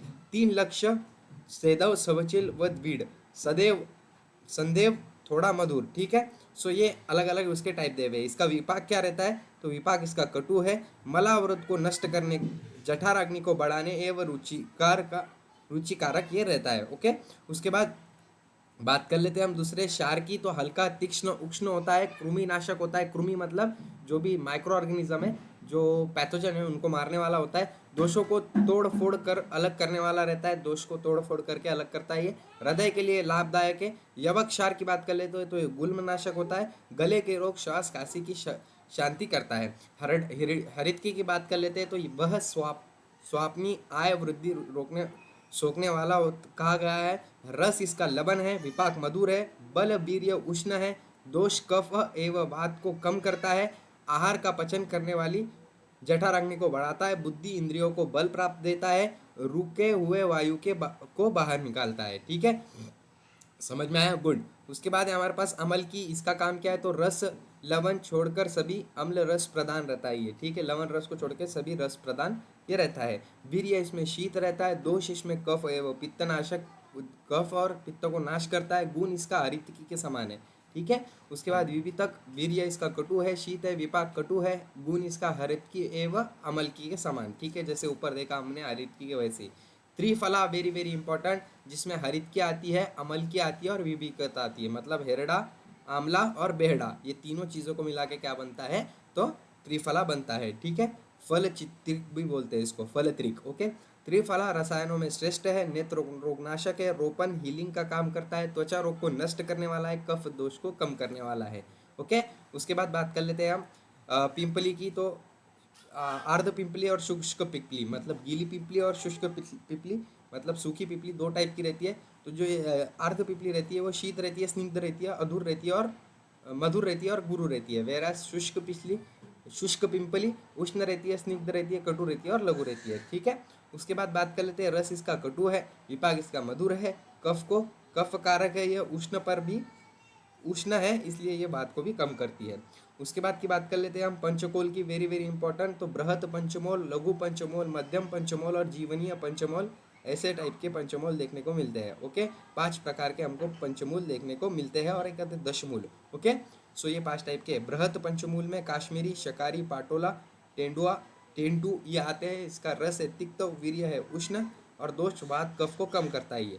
ओके, उसके बाद लघु पंचमोल, बड़ी कोटरी, ठीक है, छोटी कोटरी, शालपानी, पार्श्वनी, गोक्षर, मधुर, अनु उष्ण शीत। ठीक है, ये है लघु पंचमोल। ठीक है, मध्यम पंचमोल बला, पनुचर, एरंड, मूर्धपनी, वात कफ को कम करने का काम करता है। ओके, जीवन पंचमूल शतारी, काकली, जीवंती, जीवक, रुशक, चक्षु।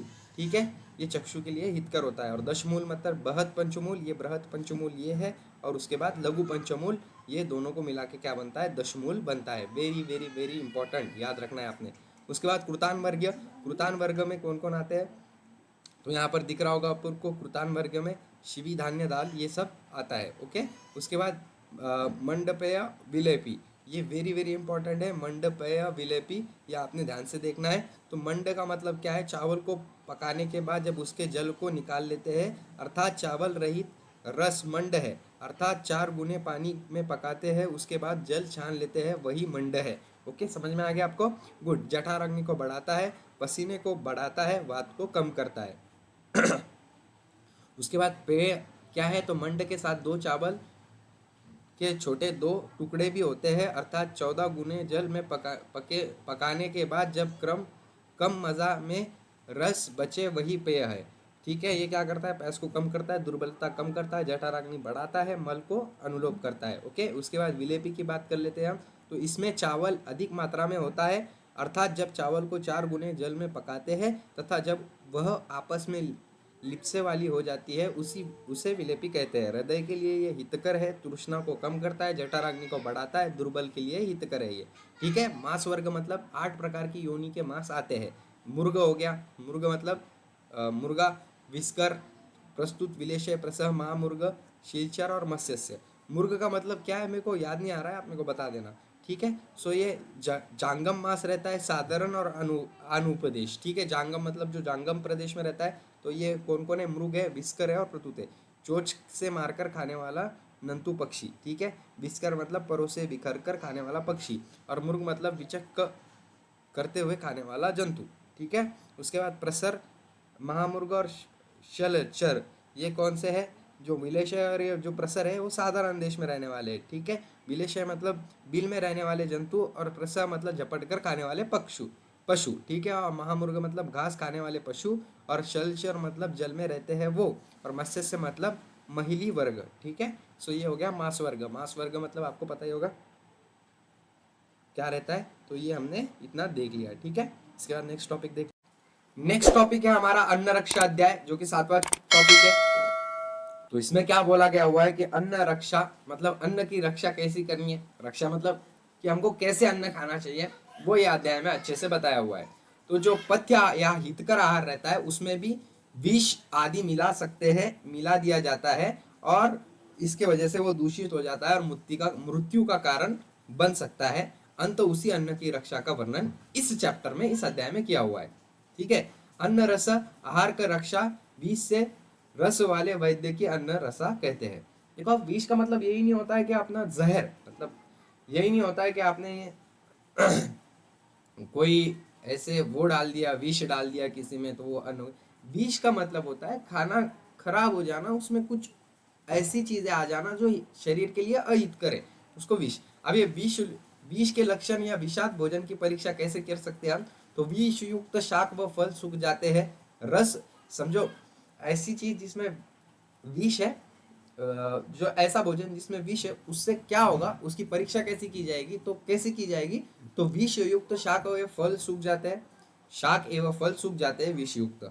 रस मलिन हो जाता है, जो रस रहते हैं, छह रस है ना, वो मलिन हो जाता है। आकृति विकृति दिखाई देती है, समझ में आ रहा होगा। इस झाग की उत्पन्न होते हैं, इससे झाग उत्पन्न होता है। विष प्रभाव से कहो फल पक जाते हैं तथा पक फल विष सुकुड़ से जाते हैं। मतलब अगर विष डाला हमने तो फल जो है वो विष के प्रभाव से पक जाते हैं, या फिर जो पके हुए फल है वो सुकुड़ जाते हैं। मृदु मृदु प्रण्य कठोर न कठोर मृदु हो जाता है, जो मृदु है वो कठोर हो जाता है और जो कठोर है वो मृदु हो जाता है। वस्त्र पर विष गिरने से तंतु अलग हो जाते हैं।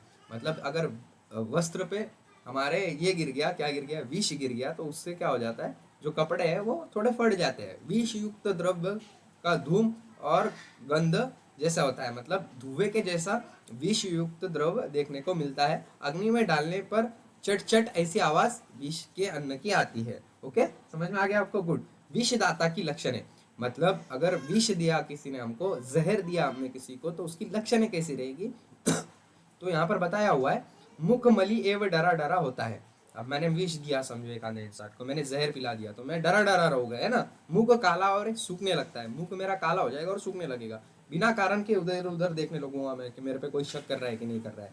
पसीना आने लगाएगा मेरे को, मैं घबराने लगूंगा और जबान लड़खड़ाने लगेगी मेरी, है कि नहीं। उसके बाद विष का शारीरिक अंगों पर प्रभाव। तो विष का अंगों पे प्रभाव क्या होता है? शारीरिक अंग पे, तो मुख पे लाल स्त्राव होता है, जलन होती है मुख में, रस का ज्ञान नहीं होता है, चिकित्सा गंडूस करना चाहिए और विषकारी चिकित्सा। आमाशय में क्या होता है? पसीना आना, वमन होना, भ्रम होना, मुर्दा होना, और चिकित्सा इसकी क्या है? वमन है। पक्वाशय में क्या होगा? तो मूत्र का त्याग होगा, तंद्रा आएगी, थकान मालूम होगी, कृशांगता मतलब कृशांगता होगी, उदर रोग होगा, बलनाश होगा, और चिकित्सा क्या है? तो निश्चन। ठीक है। सो इसके बाद की बात कर लेते हैं हम विरुद्ध आहार।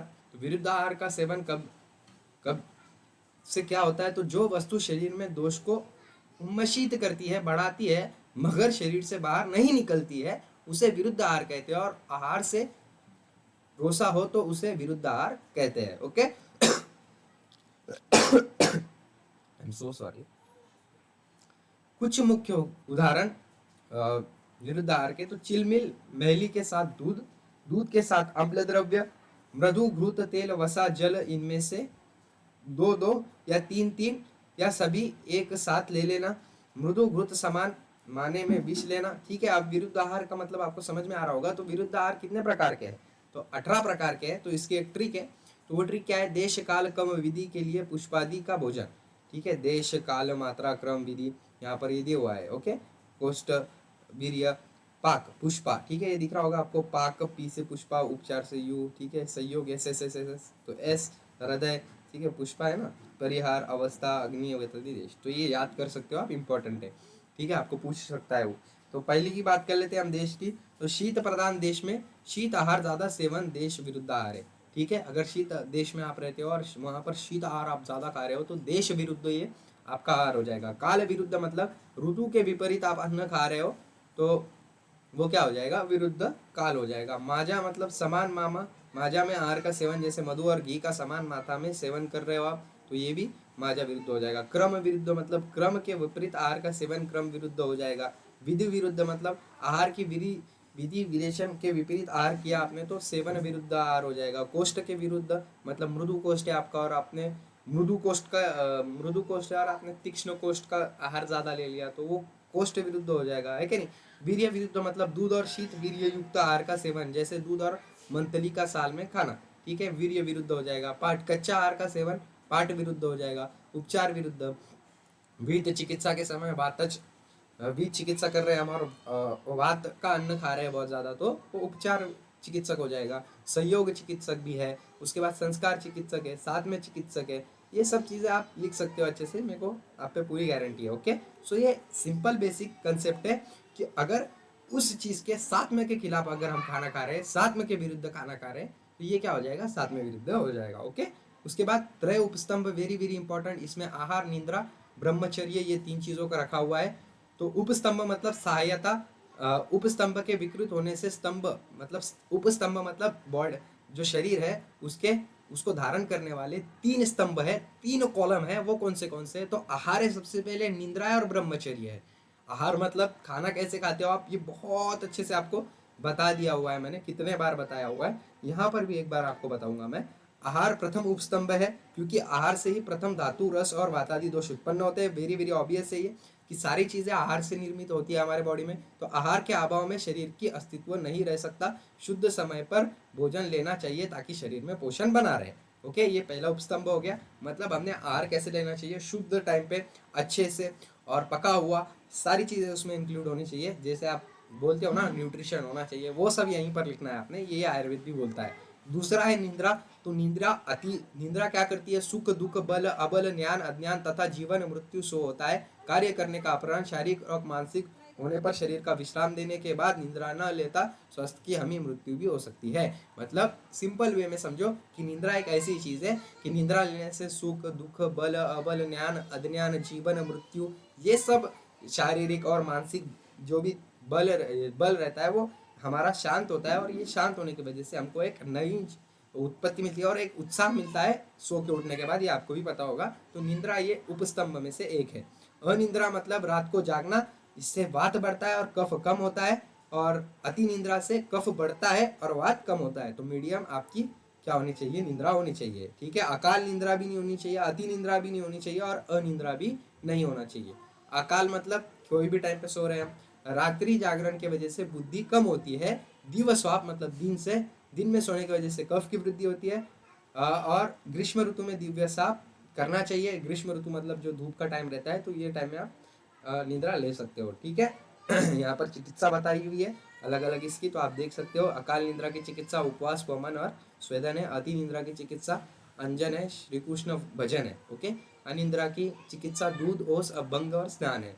ओके, सो ब्रह्मचर्य ये मैं यहाँ पर नहीं बता सकता, लेकिन आप इतना समझो कि इलीगल सेक्स नहीं करना चाहिए, लीगल सेक्स करना चाहिए, बस इतना ही बोलूँगा, क्योंकि मेरे को डर है कि कुछ ये स्ट्राइक ना आ जाए कम्युनिटी गाइडलाइन की वजह से। ठीक है, सो नेक्स्ट टॉपिक देख लेते हैं हम हमारा मातृशती अध्याय, जो कि बहुत ज्यादा इंपॉर्टेंट है। तो ये वीडियो में मातृशती अध्याय पे एलएक्यू तो हमेशा बनता है, तो ध्यान से देखना है आपने।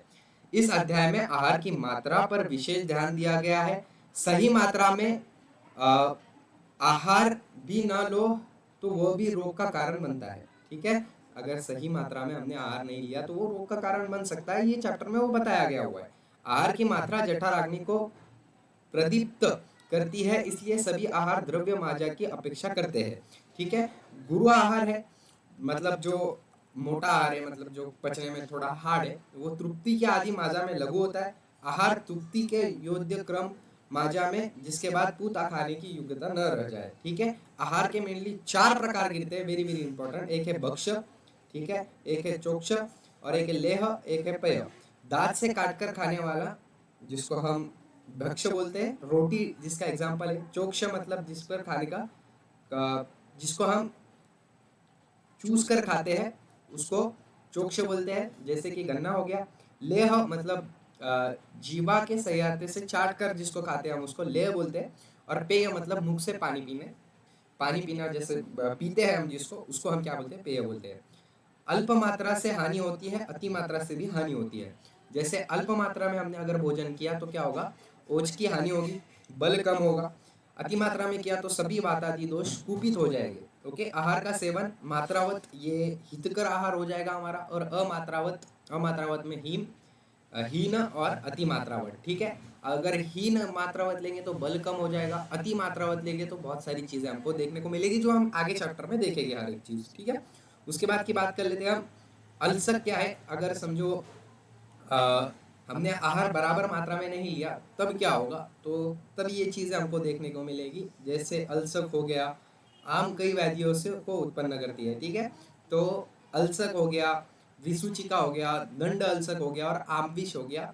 अगर हमने मात्रा की बराबर अवस्था में नहीं लिया, मात्रावत नहीं लिया, अमात्रावत लिया, तो ये हमको डिसीजेस देखने को मिल सकते हैं। अब आमा अल्सर क्या है, विसूचिका क्या है, दंड अल्सर क्या है और आम विष क्या है, ये देखेंगे हम।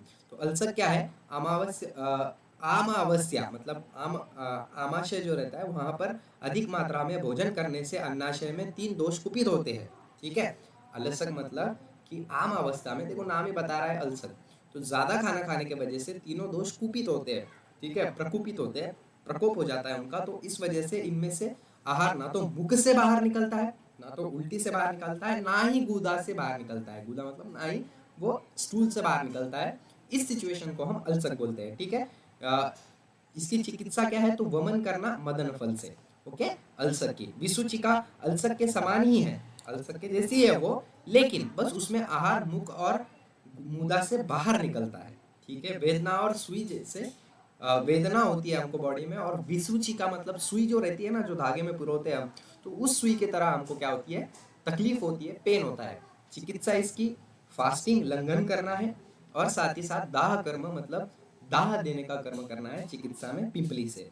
उसके बाद दंड अंसर, जब दोष अति दूषित हो जाते हैं और स्रोतों को अवध करने लगते हैं, स्रोतसों को अवध करने लगते हैं, तब दोष शरीर में क्या हो जाते हैं, डंडे लकड़ी के समान खामोश कर देते हैं, शरीर को स्तब्ध कर देते हैं, उसको दंड अलसक बोलते हैं। इसकी चिकित्सा कैसी है, तो शीघ्र माना गया है कि अधिक अधिक चिकित्सा है, क्योंकि इसे शीघ्र मारा गया है, ठीक है। ये इसकी चिकित्सा है। आम विष विरुद्ध आहार लेने से होती है। अध्यशयन आम विरुद्ध आहार तो 16 टाइप देख लिया हमने पिछले इसमें सेशन में, पिछले चैप्टर में, यही वन शॉट में वो देख सकते हो। तो विरुद्ध आहार लेने से, अध्यशयन से मतलब ज्यादा कम खाने से, अनियमित खाने से, और अजीर्ण से। अब अजीर्ण क्या होता है ये भी हम देखेंगे इसके आगे वीडियो में, नोट। तो इन तीनों स्थितियों में व्यक्ति में उत्पन्न होने वाली आम दोष अत्यंत भयंकर होने के कारण आम विष कहता है। मतलब ये तीनों व्यवस्था हो गई हमको, ऊपर की दंड अल्सक हो गया, विसूचिका हो गया, अल्सक हो गया, तो इस वजह से आम विष हो सकता है, ठीक है। मतलब शीत ठंड होने चिकित्सा हाई करने वाली होती है, ये हो सकता है। आम दोष के सामान्य लक्षण क्या है, तो स्रोतसों में स्रोतस वरोध हो जाता है, मल वरोध हो जाता है, वात वरोध हो जाता है, अरुचि हो जाती है और बलहाली हो जाती है। आम दोष के सामान्य चिकित्सा क्या है, तो लंघन करना है, मतलब लंघन तो बता दिया है मैंने, फास्टिंग करना, साथ ही साथ शोधन करना है, स्वेदन करना है, स्नेहन, बस्ती और वमन, ये सब चीजें हैं, ओके। उसके बाद हम बात कर लेते हैं, जो जो इम्पोर्टेंट है वही बताऊंगा मैं। अनुपान की बात कर लेते हैं। तो अनुपान क्या रहता है, जो खाना खाने के बाद हम जो लेते हैं उसको अनुपान बोलते हैं, ठीक है। गेहूं हो गया, जो मद हो गया, विष हो गया, बहार युक्त हो गया, औषध द्रव्य हो गया, ये अनुपान के शीत जल है, मतलब शीत अनुपान है। मतलब खाना खा लिया हमने तो हम कुछ पीते हैं ना, जूस वगैरह, तो उसी प्रकार अनुपान के बहुत ज्यादा उपयोग बताए हुए हैं।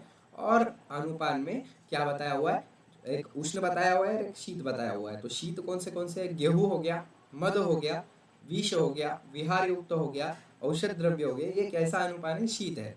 वैराज पीढ़ी आदि से आने वाली दूर, क्योंकि वह बह पदार्थों का अनुपान अनुगणना करती है।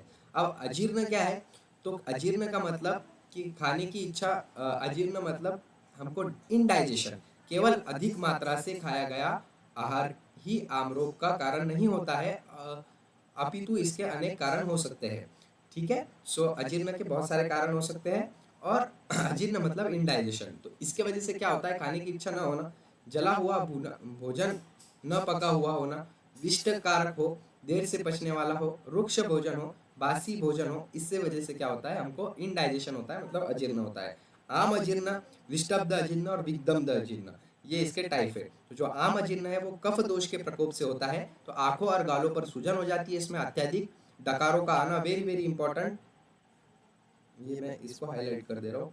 तो ये आम अजीर्ण, ये जो 3 टाइप से वो आने की बहुत ज़्यादा प्रोबेबिलिटी है, कफ दोष की वजह से, वात दोष की वजह से और पित्त दोष की वजह से। कौन सा अजीर्ण होता है, तो जो आम अजीर्ण होता है तो एक कफ दोष के प्रलेप से होता है। तो इसमें क्या होता है कि आंखों और गलों पर सूजन हो जाती है, अत्याधिक डकार आती है, लाल स्त्राव होता है, ठीक है। साथ ही साथ विष्टब्दर्जीर्ण, अब विष्टब्दर्जीर्ण वात दोष के प्रकोप के कारण होता है। इसमें अपान वायु मल मूत्र निकलने में रुकावट होती है। ठीक है। उसके बाद विदग्धजीर्ण किसकी वजह से, पित्त दोष की वजह से होता है, और ये इसमें चक्कर आना, डकारे आना और साथ ही साथ जलन होना, ये लक्षण हमको देखने को मिलते हैं। पित्त दोष से ज्वर, अतिसार, जलन, प्यास लगना, प्रलाप होना, ये सब देखने को मिलता है। डंडा लक्षण तो हमने देख लिया। अब ये जो आम अजीर्ण की चिकित्सा है वो कैसी है, तो हम मदन फल हो गया, इसका उपयोग गर्म पानी में करके कर सकते हैं, और साथ ही साथ हम यहाँ पर आम दोष की चिकित्सा यहाँ पर कर सकते हैं। ओके। और जैसे हम आहार लेते हैं तो वह आहार को अच्छे से हम पकाकर संस्कार करके खा सकते हैं, इससे आम दोष की चिकित्सा हो जाएगी, और साथ ही साथ स्वेदन भी बताया हुआ है। ठीक है, समझ में आ गया आपको? गुड। तो यहाँ पर हमारा मातृशतीय भी खत्म होता है। द्रव्यादि विज्ञान नियम की बात कर लेते हैं हम। तो द्रव्य का द्रव्य पृथ्वी, जल, वायु, ये आहार जैसे 5 महाभूत है ना हमारे, उसके वजह से हमारा क्या बना हुआ है, फूड बना हुआ है, आहार बना हुआ है। ठीक है। सो अलग अलग टाइप के हमको आहार देखने को मिल सकते हैं। जैसे वायु हो गया, इसका आहार कौन सा है, ठीक है, कैसा है, ये हमको पता चलना चाहिए। पृथ्वी का आहार कैसा है, जल का कैसा है, वायु का कैसा है, अग्नि का कैसा है, ये सब ये चैप्टर में दिया हुआ है। तो बहुत ही सिंपल है। देखो, संहिता अध्ययन मतलब लॉजिकल थिंकिंग, बस यही समझ लो आप। आपने लिखा है ना पेपर श्लोक के साथ, तो आपको मार्क्स मिलना ही है। No need to worry about this. Okay. So बिना किसी देरी के स्टार्ट करते हैं हम। द्रव्य की उत्पत्ति क्या है, तो द्रव्य पृथ्वी का आश्रम पकाकर उसे प्रकार उत्पन्न होता है, जिसे मिट्टी से घड़ा। ठीक है। द्रव्य की उत्पत्ति तो समझ में आ गई होगी आपको। कोई भी द्रव्य ऐसे होता है, द्रव्य पृथ्वी का आश्रम पाकर, पृथ्वी का आश्रम पाकर उस प्रकार उत्पन्न होता है जैसे मिट्टी का घड़ा। ओके।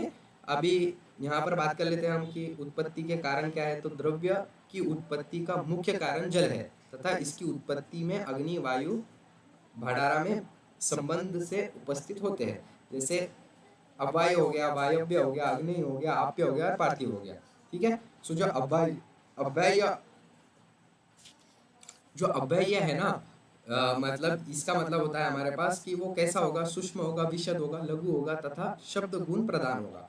वायव्य जो है वो कैसे होगा, रुक्ष होगा, विशद होगा, लघु होगा, स्पर्श होगा और गुण प्रदान होगा। ये वायु के गुण हो गए। अग्नि के गुण कैसे हो गए, तो रस, तीक्ष्ण, उष्ण, विशर, सूक्ष्म, रूप, गुण प्रदान हो गए। ठीक है। आप्य कैसा होगा, मतलब पानी कैसा हो गया, पानी कैसे होगा, द्रव्य होगा, शीत होगा, गुम होगा, टिनारा होगा, मंद होगा और गुण प्रदान होगा, रस गुण प्रदान होगा। पार्थिव कैसा होगा, मतलब पृथ्वी कैसी होगी, तो गुरु होगी, स्थूल होगी, टिबिट होगी, गंध गुण प्रदान होगी। ठीक है। द्रव्य की विशेषता की बात कर लेते हैं हम। तो जो द्रव्य वामन कारक होते हैं उसको हम की विशेषता बोलते हैं। वमन कारक मतलब जिसमें अग्नि प्लस वायु, और विरेचक कार्य मतलब पृथ्वी प्लस जल जिसमें प्रदान हो। अब द्रव्य जन वीर्य कितने हैं, तो 8 द्रव्य जन वीर्य बताए हुए हैं। वैसे देखा जाए तो 2 ही वीर्य होते हैं, एक हिम, उष्ण और शीत, लेकिन यहाँ पर द्रव्य जन वीर्य की बात की है तो 8 टाइप्स के वो हो सकते हैं। गुरु, लघु, स्निग्ध, रूह, हिम, उष्ण, मृदु, तीक्ष्ण, ये 8 प्रकार के हमको द्रव्य जन वीर्य देखने को मिल सकते हैं। चरक के अनुसार वीर्य 2 टाइप के होते हैं, हिम, उष्ण और तीक्ष्ण। वही जो बोला हुआ है मैंने, हिम, मृदु, उष्ण और तीक्ष्ण। वाग्भट के अनुसार अनेक वीर्य हो सकते हैं, जैसे कि उष्ण वीर्य के लक्षण ब्रह्म, प्यास, कलम। ये विपाक, अब विपाक की बात कर लेते हैं हम। तो विपाक 3 टाइप के होते हैं। त्रिधा विपाको द्रव्य से साधु अम्ल कटु कात्मक, यही है द्रव्य देवी विज्ञानियम में, और स्पेशली यही है, ये जो है ये बहुत ज़्यादा इंपॉर्टेंट है। सो ये आपने याद रखना है। Okay, thank you. इसके बाद का नेक्स्ट टॉपिक देखते हैं।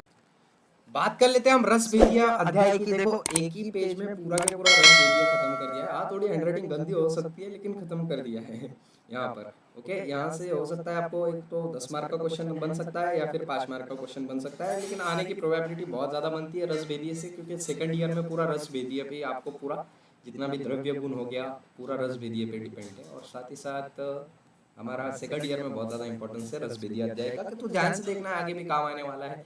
तो रस 6 प्रकार के होते हैं, पता होगा आपको। मधुर, अम्ल, लवण, कटु, तिक्त, कषाय। जो मधुर है वो है पृथ्वी प्लस जल से, महाभूत आदि के इसमें पृथ्वी प्लस जल है। इसके लक्षण क्या है, तो मुख को लिपता है, मन को प्रसन्न करता है, मुख में चिपचिपापन देता है, ये इसके लक्षण हो गए। कर्म क्या है, बनदायक है, हीनकारी है, शरीर की पूर्ति करता है, वात पित्त का विष नाशक है। ओके, इसके द्रव्य कौन से तो गुड़ हो गया, केला हो गया, दूध हो गया, मधु हो गया। आप आपके दिल से भी लिख सकते हो, जो मीठी चीज़ है वो यहाँ पर डाल सकते हो आप आपके हिसाब से। अम्ल मतलब नींबू जैसे जिसका टेस्ट होता है उसको अम्ल बोलते हैं। नींबू खट्टा होता है ना, तो मेरे को नहीं मालूम, मेरे को ये समझ में नहीं आता है, टेस्ट समझ में नहीं आते, तो आप मेरे को बता देना अम्ल मतलब क्या, नींबू जैसे टेस्ट जिसका है। ओके, सो इसमें क्या आ गया, पृथ्वी प्लस अग्नि इसका महाभूत है। अधिक्य लक्षण क्या है, मुख को धोता है, दंत हर्ष, आंखें भोहे और को संकुचन करता है। इसका कर्म क्या है, तो अग्निवर्धक है, पाचक है, रोचक है, क्लेद कारक है और पित्त रक्त वर्धक है। ओके, इसके एग्जाम्पल क्या हो गया, संतरा और नींबू हो गया। ओके, उसके बाद लवण की बात कर लेते हैं हम, तो जल प्लस अग्नि इसमें अधिक होता है। लवण मतलब नमक का जिसका टेस्ट होता है, खारा खारा बोल सकता हूँ मैं। मुख में लाल स्राव करता है, गले में जलन करता है। कर्म क्या है, तो अग्निवर्धक, स्तंभन, रुचिकारक, मल प्रेषक, तीक्ष्ण गुण युक्त। इसमें द्रव्य कौन से आएंगे, तो सेंधा नमक, नमक और काला नमक, पूरे नमक आएगा इसमें। ठीक है, कटु मतलब जो कटु यहाँ पर कंफ्यूज कर देते हो आप, कटु मतलब तेज मिर्च। ठीक है, और इसमें वायु प्लस अग्नि का अधिक्य होता है। जीव को उत्पत्ति करता है, आरंभ नाक मुंह से स्त्राव करने का काम करता है।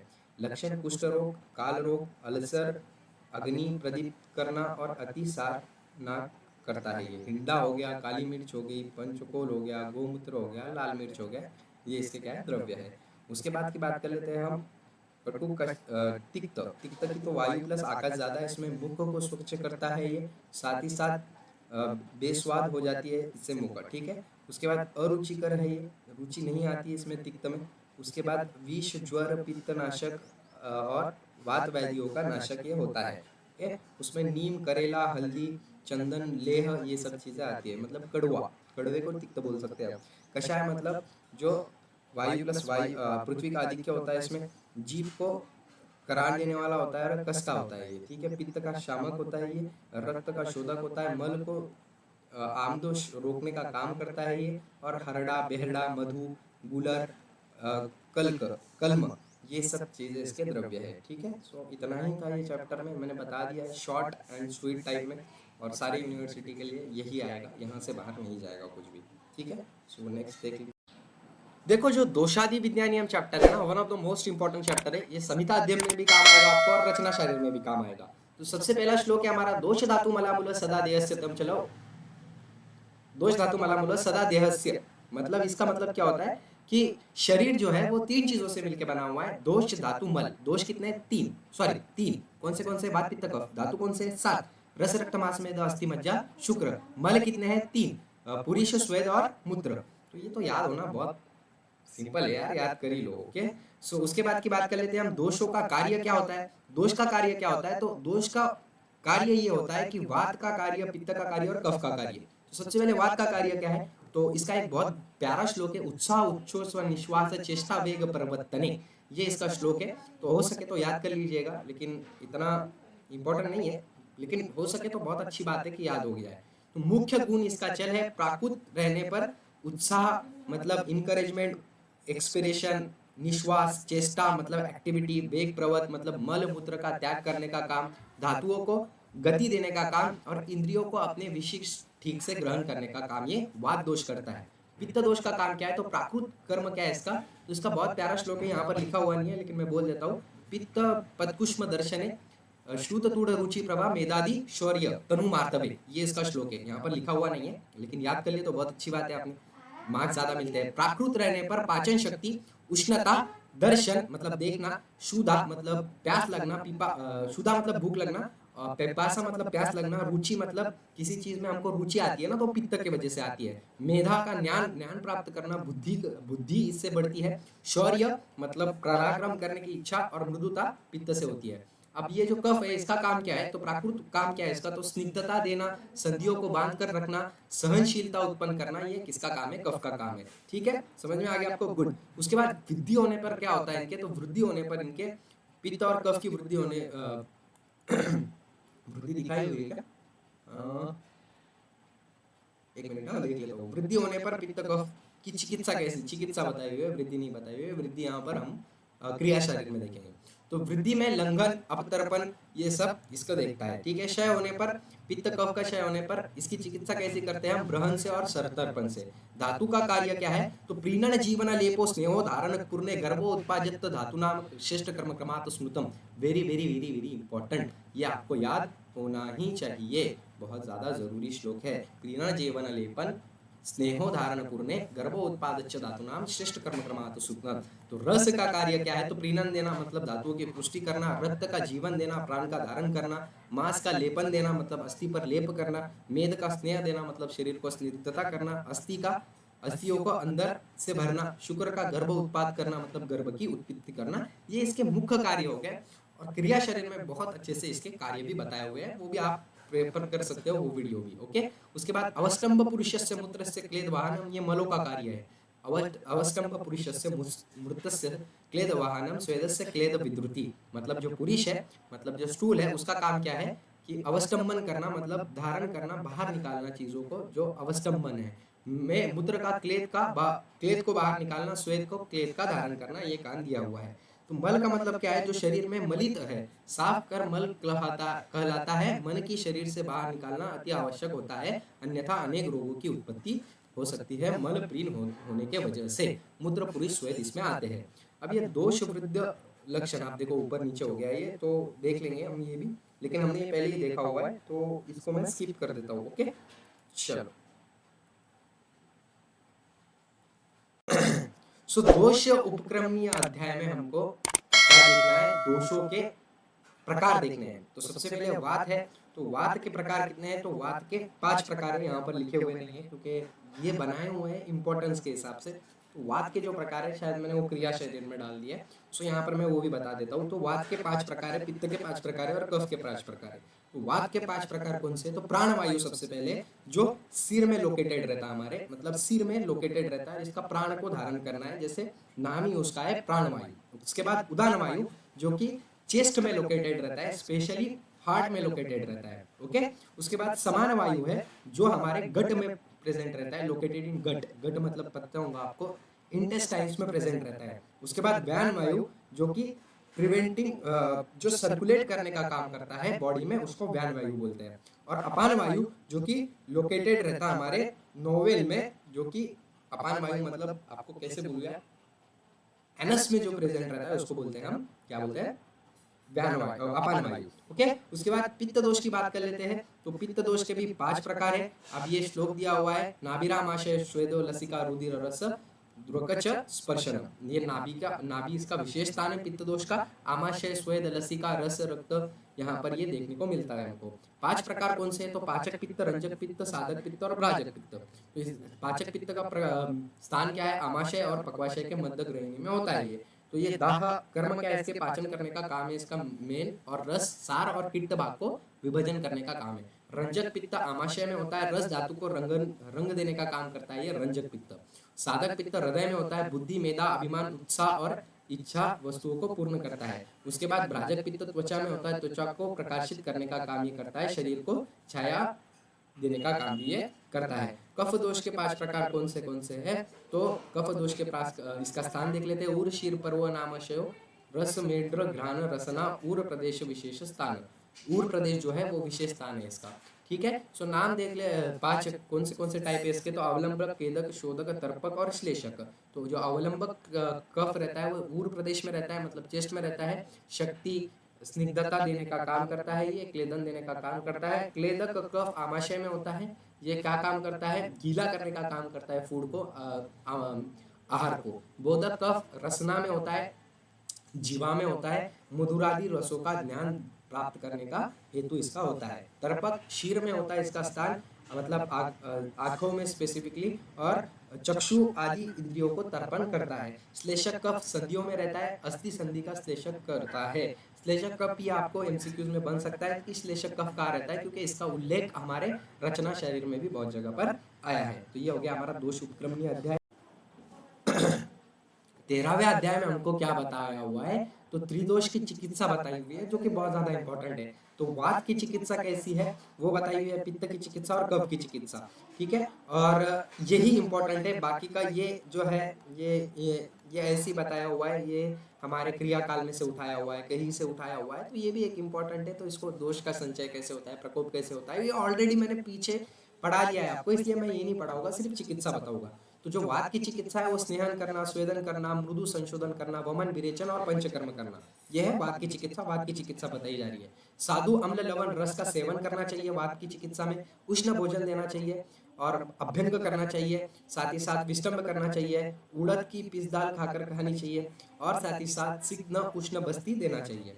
ठीक है, निषेध किसका है, तो तेल का निषेध है और अनुवासन बस्ती का निषेध है, यहाँ पर ये बात का नाश करते हैं। पित्तक की चिकित्सा क्या है, तो घृतपान देना चाहिए, मधुर और शीतल द्रव्यों से विरेचन करना चाहिए, मधुर तिक्त और कषाय रस का सेवन करना चाहिए, कंठ में लटकने वाले मुक्तामणियों का हार धारण करना चाहिए और साथ ही साथ विशेष चिकित्सा क्या है, तो दुग्ध मतलब दूध, घृत और विरेचन ये पित्त का नाश करते हैं, तो ये बहुत ज्यादा इंपॉर्टेंट है। कफ की चिकित्सा, तो कफ की चिकित्सा तीक्ष्ण वमन विरेचन देना चाहिए, रुक्ष अलेप तीक्ष्ण उष्ण कड़ू तिक्त कषाय द्रव्यों का सेवन करना चाहिए। उसके साथ रात्रि का जागरण, व्यायाम, मर्दान ये नहीं करना चाहिए। धूमपान, गंडूश, उपवास, लगन और मधु ये कफ का नाश करते हैं, तो इसका सेवन अधिक करना चाहिए। ओके, तो ये हो गई हमारी चिकित्सा। ओके, तो जो नीचे का है वो मैं नहीं बता रहा हूँ क्योंकि ऑलरेडी मैंने ये सब पढ़ा दिया हुआ है पीछे लेक्चर्स में। ठीक है, सो आपने अगर पूरा देखा होगा तो आपको समझ में आ गया होगा। ठीक है, सो यहाँ पर हमारा नेक्स्ट टॉपिक है द्विविध उपक्रमणीय, दो उपक्रम, जिसका चैप्टर का अगर तोड़ के बात करें हम तो दो उपक्रम यहाँ पर बताए हुए हैं। वो कौन से हैं वो हम देखेंगे यहाँ पर। तो इस अध्याय में समस्त उपचार विधियों को दो प्रधान विधि में समाहित कर चिकित्सा के दो उपक्रम बताए गए हैं। एक है संतर्पण, एक है अपतर्पण। सॉरी, उपचार के मेरे को सर्दी हुई है इसलिए थोड़ा ये प्रॉब्लम हो रही है, खांसी की, फिर आवाज कभी कभी गूंज जाती है। ठीक है, तो उपचार के दो प्रकार के रोगी होते हैं, एक स्थूल और एक है कुरुष। स्थूल वो होते हैं जिनमें कफ अधिक होता है, कुरुष वो होते हैं जिनमें हमारे पास वात ज्यादा होता है। दो प्रकार के रोग होते हैं, साम और निराम। चिकित्सा भी दो प्रकार की होती है, कि सतर्पण और अपतर्पण। सतर्पण मतलब ग्रहण करना, बढ़ाना, और अपतर्पण मतलब लंघन करना, कम करना। ओके, इसके बाद हम बात कर लेते हैं द्विविध उपक्रम की। तो सतर्पण मतलब ग्रहण और अपतर्पण मतलब लंघन। ठीक है, सो संतर्पण में स्नेहन और स्तंभन चिकित्सा है, वेरास अपतर्पण में शोधन और शमन है। शोधन में भी वमन, विरेचन, नस्य, रक्त मोक्षण और बस्ती आता है, और शमन में पाचन, दीपन, प्यास, धूप, व्यायाम ये आता है। अब एक बात मैं क्लियर कर देना चाहता हूँ, शोधन मतलब मैंने पीछे भी बताया था, अभी भी बता दे रहा हूँ। शोधन मतलब डायरेक्टली निकाल लेना और शमन मतलब कम करना। ओके, बॉडी में से किसी चीज को डायरेक्टली निकाल रहे हैं हम उसको शोधन बोलेंगे, जैसे वमन से डायरेक्टली कोई चीज को हम बाहर निकाल देते हैं डायरेक्ट, और शमन मतलब कम करना। ओके, गुस्से के तो ग्रहण समझ में आ गया, अपतर्पण समझ में आ गया। तो यही बात है, अपतर्पण में दो भेद होते हैं, शोधन और शमन। ठीक है, लंघन की बात कर रहे हैं हम, लंघन मतलब कम करने की। वेरास तर्पण की, सतर्पण की बात कर ली हमने, स्नेहन आता है, इसमें स्तंभन आता है, व्रण आता है, और अपतर्पण में स्वेदन आता है, सूक्षण आता है, लंघन आता है। ओके, उसके बाद की बात कर लेते हैं हम अब तर्पण के दो अपतर्पण के भेद की, तो शोधन और शमन। तो शोधन और शमन में ये भी मैंने अच्छे से बता दिया है आपको। सो यहाँ पर ये हमारा ये एक्स्ट्रा पॉइंट्स है, तो ये पढ़ना हो पढ़ लीजिए, लेकिन बेसिक्स तो यही है जो मैंने आपको समझा दिया है। देखो, चरक संहिता स्टार्ट कर रहे हैं हम। जिसको नोट्स चाहिए होंगे, एक और बार बोल देता हूँ मैं, जिसको नोट्स चाहिए होंगे 100 रुपीज़ में आपको पूरे चरक और अष्टांग के नोट्स मिल जाएंगे विद डिटेल, और आपको यहीं से क्वेश्चन पूछा जाएगा। 80-90 मार्क्स पेपर यहीं से कवर अप हो जाएगा, कौन सी भी यूनिवर्सिटी से हो। हिंदी में भी नोट्स अवेलेबल है। ओके, तो बिना किसी देरी के स्टार्ट करते हैं हम दीर्घ जीवितीय अध्याय से। पहला अध्याय है हमारा यहाँ पर चरक, आचार्य चरक, चरक संहिता का। तो त्रिसूत्र यहाँ पर बेसिक चीज़ें बताई है। दीर्घ जीविती अध्याय का मतलब क्या है, तो हम लाइफ को कैसे, आयु को कैसे बढ़ा सकते हैं, उस चीज़ की बात की हुई है। तो अलग अलग चीज़ें यहाँ पर, बहुत सारे चीज़ें मिल के बना हुआ है ये चैप्टर। तो कुछ चीज़ें छूट भी गई, कुछ चीज़ें रह भी गई, तो कोई दिक्कत नहीं है क्योंकि चैप्टर ही बड़ा है। और यहाँ से LAQ पूछ सकते हैं आपको, जो जो LAQ पूछ सकते हैं मैं वहाँ पर हाईलाइट कर दूंगा। तो त्रिसूत्र ये यहाँ से आपका बन सकता है, एक LAQ बन सकता है। और हेतु सूत्र, लिंग सूत्र, द्रव्य, औषध ये क्या होता है, तो त्रिसूत्र होते हैं। त्रिस्कंद भी बोला जाता है आयुर्वेद में। तो यहाँ से LAQ नहीं, आई एम सॉरी, SAQ बन सकता है। LAQ बनने की प्रोबेबिलिटी कम है। ओके, SAQ डाल देता हूँ। ओके, सो ये ऑलरेडी पढ़ा हुआ है हमने। कहाँ पर पढ़ा हुआ है, अष्टांग में पीछे देख लिया हमने, हेतु लिंग सूत्र क्या रहते हैं। तो ये त्रिस्कंद बोले हुए कि कोई भी डिसीज का पहले हेतु देखना पड़ता है, फिर लिंग, उसका पूरा डिटेलिंग करना पड़ती है, किस वजह से हुआ वो, फिर लिंग मतलब कौन से रीज़न के वजह से हुआ वो, और द्रव्य मतलब उस पर उपचार क्या कर सकते हैं हम, ये यहाँ पर बताया हुआ है। हेतु सूत्र ये काल, इंद्रियार्थ और कर्म इसके वजह से होता है। तो काल, अगर अति योग किया हमने, मिथ्या योग किया, गलत यूज किया, हीन योग किया, तो इसके वजह से हो सकता है। इंद्रियार्थ मतलब अति, इंद्रियों को अति इसमें किया हमने, अति अति योग किया उसका, मिथ्या योग किया और हीन योग किया, उसके वजह से हो सकता है। और कर्म, अति योग किया, मिथ्या योग किया और हीन योग किया, इसकी वजह से हो सकता है। अति योग मतलब ज़्यादा योग करना, मिथ्या मतलब गलत उपयोग करना उसका, और हीन योग मतलब कम उपयोग करना। ठीक है, सो ये बताया हुआ है। लिंग सूत्र में भी लिंग सूत्र में 5 चीज़ें आती है। पूर्व रूप, रूप, अनुपक्षय, संप्राप्ति और उपक्षय। मतलब पूर्व रूप क्या था कोई भी चिकित्सा का, लिंग सूत्र की बात किया जाए तो। उसके बाद रूप क्या है उसका, पूर्व रूप मतलब पहले क्या क्या डायग्नोसिस दिखता है हमको, फिर रूप क्या है उसका, मतलब फिर हमको क्या करना चाहिए। अनुपक्षय मतलब निदान क्या है उसका, कि कैसे होगा ये, निदान क्या हो सकता है इसका। और उसके बाद संप्राप्ति करनी चाहिए उसकी, और उपक्षय मतलब उसकी चिकित्सा। ठीक है, शारीरिक दोष कितने हैं तो 3 है, मानसिक दोष कितने हैं तो 2 है। ये तो बेसिक बताया हुआ है ये चैप्टर में, तो वही देखना है, ये आपको अच्छे से पता है। ओके, सिर्फ यहाँ पे एक रिवीजन टाइप दे रहा हूँ मैं ये। वात पित्त कफ शारीरिक दोष है, मानसिक रोग क्या है तो सत्व, सॉरी, रज और तम है। मानसिक दोष मतलब मन के दोष, शारीरिक दोष मतलब जो शरीर के दोष है। त्रिगुण कौन से हैं तो सत्व, रज, तम, ये मन के गुण है। उसके बाद द्रव्य कौन से है तो द्रव्य दोष शामक, दोष धातु प्रकोपक और स्वस्थ हितकर, मतलब जो स्वस्थ के लिए हितकर रहते हैं वो। अब यहाँ पर दोष शामक मतलब दोष को कम करने वाले, दोष प्रकोपक या फिर धातु प्रकोपक मतलब धातु को धातु को कोपन करने वाले, कुपित करने वाले, खराब करने वाले, और स्वस्थ हितम मतलब जो स्वास्थ्य के लिए हितकर है। षड पदार्थ की बात की हुई है। ज्ञान दर्शन के अनुसार 7 पदार्थ बताए हुए। आचार्य चरक ने 6 पदार्थ बताए हुए, सामान्य, विशेष, गुण, द्रव्य, कर्म, समवाय, ये षड पदार्थ हो गया हमारे। अब ये कहाँ पर देखा है हमने तो ऑलरेडी हमने पदार्थ विज्ञान में ये देख लिया हुआ है, तो वो भी आप प्रेफर कर सकते हो। आयुर्वेद की परिभाषा क्या है तो हिता हितम सुखम दुखम आयुष्य तस्य हिता हितम मानच तच्च यत्रोक्त आयुर्वेद स उच्यते, ये भी हमने देख लिया रिवीजन में। पीछे रिवीजन में अच्छे से देखा है हमने, पीछे ही देखा है पहले चैप्टर में आयुष्यकामी अध्याय के, सेम यही है। उसके बाद आयु के लक्षण क्या है तो शरीर इंद्रिय सत्वम संयोगधारी जीवितम नित्य अनुबंधच्च पर्याय आयु इति उच्यते, मतलब जो शरीर का धारण करता है, आयुष्य शरीर का धारण करता है, आयु प्राण देने का, प्राण का धारण करता है, नित्य मतलब आयु गतिशील है, आयु मतलब लाइफ गतिशील है, आयु का संबंध शरीर से होता है, ये इसकी बात हो गई। अब सामान्य क्या है, विशेष क्या है, ये सारी चीज़ें हमने कहाँ पर देख ली, ये सारी चीज़ें हमने पदार्थ विज्ञान में देख ली, सेपरेट चैप्टर पे, सेपरेट चैप्टर है इसका, तो वहाँ पर से आप वो देख सकते हो। ओके गुड, ये देखो यहाँ पर लिखा हुआ है भैया, रीड फ्रॉम पदार्थ, है ना, लॉन्ग क्वेश्चन है। ओके, उसके बाद बात कर लेते हैं हम कि आयुर्वेद के त्रिदंड कौन से है तो शरीर, आत्मा, मन, या आयुर्वेद के त्रिदंड अधिकरण भी बोले गए हुए हैं। ठीक है, आयुर्वेद के अधिकरण कौन से है तो सत्व, आत्मा और शरीर के सहयोग को ही पुरुष कहते हैं, वही सत्व आत्मा चेतन युक्त है, वही सत्व, आत्मा और शरीर इस आयुर्वेद शास्त्र का अधिकरण है, इस आयुर्वेद का आश्रम मनुष्य है। ठीक है, द्रव्य की गणना, तो द्रव्य की गणना ये भी पदार्थ से उठाया हुआ है, तो यहाँ पर मैं बता देता हूँ इन शॉर्ट। चेतन द्रव्य और अंतश्चेतन, अचेतन द्रव्य। चेतन द्रव्य मतलब जिसमें इंद्रिय से युक्त है और जिसमें शरीर आत्मा सहयोग, सबका सहयोग एक साथ होता है, और उससे चेतना द्रव्य बनता है, जिसमें चेतना होती है, मतलब लाइफ, मतलब कॉन्शियसनेस होता है, उसको चेतना बोलते हैं। और अचेतन मतलब जो इंद्रियों से रहित है, जो कि खनिज है और कृत्रिम है। ठीक है, जो नॉन लिविंग थिंग है। अब चेतन द्रव्य में अंतश्चेतन आते हैं, जिसमें अंतश्चेतन में हमको टाइप्स इसके वनस्पति है, वानस्पत्य है, औषध है और विरुद्ध है। ठीक है, अब ये क्या होता है अंतश्चेतन, तो आपको पता होगा कि अंतश्चेतन मतलब जो मूवमेंट नहीं करते, ज्ञान शक्ति सुख दुख का अनुभव होता है लेकिन ये मूवमेंट नहीं करते। ओके, सो वनस्पति, इनमें हमको इनमें हम झाड़ को रख सकते हैं, जैसे वट, गुलर, वानस्पत्य, आम, अमरूद, औषध, गेहूँ और विरुद्ध गुड़ची आदि लटा। ठीक है, अब यहाँ पर बाह्य चेतन में जरायुज, अंडज, स्वेदज और औद्विज।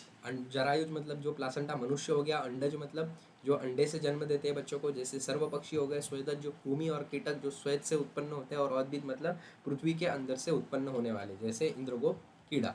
ओके, सो यहाँ पर गुण करना वेरी वेरी इंपॉर्टेंट। 41 गुण माने हुए हैं किसने, आचार्य चरक ने। उसमें से कौन से गुण है तो सार्थिक गुण 5 माने हुए हैं, शब्द, स्पर्श, रूप, रसगंध, और गुरुवादी गुण उन्होंने 20 माने हुए हैं। तो ये श्लोक है उसका, गुरु, गुरु मंद, हिम, स्निग्ध, लक्षण, सांद्र, मृदु, स्थिर, गुण, सूक्ष्म, ससूक्ष्म विशद विशंति विपर्याय गुरु लघु मंद तीक्ष्ण शीत उष्ण स्निग्ध वृक्ष लक्षण कर सांद्र द्रव्य मृदु कठिन स्थिर चल सूक्ष्म स्थूल विशद पिच्छिल। इसके अपोजिट रहते हैं, गुरु का अपोजिट लघु है, मंद का, ये आपको पता होगा। ये अपोजिट द्रव्य 10 है, 10 द्रव्य है, उसके अपोजिट 10 द्रव्य है, तो कुल मिला के 20 द्रव्य गुरुवादी गुण में उन्होंने माने हुए हैं। अध्यात्म गुण कौन से, तो ये बुद्धि के गुण है और आत्मा के गुण है, बुद्धि सुख दुख इच्छा द्वेष प्रयत्न।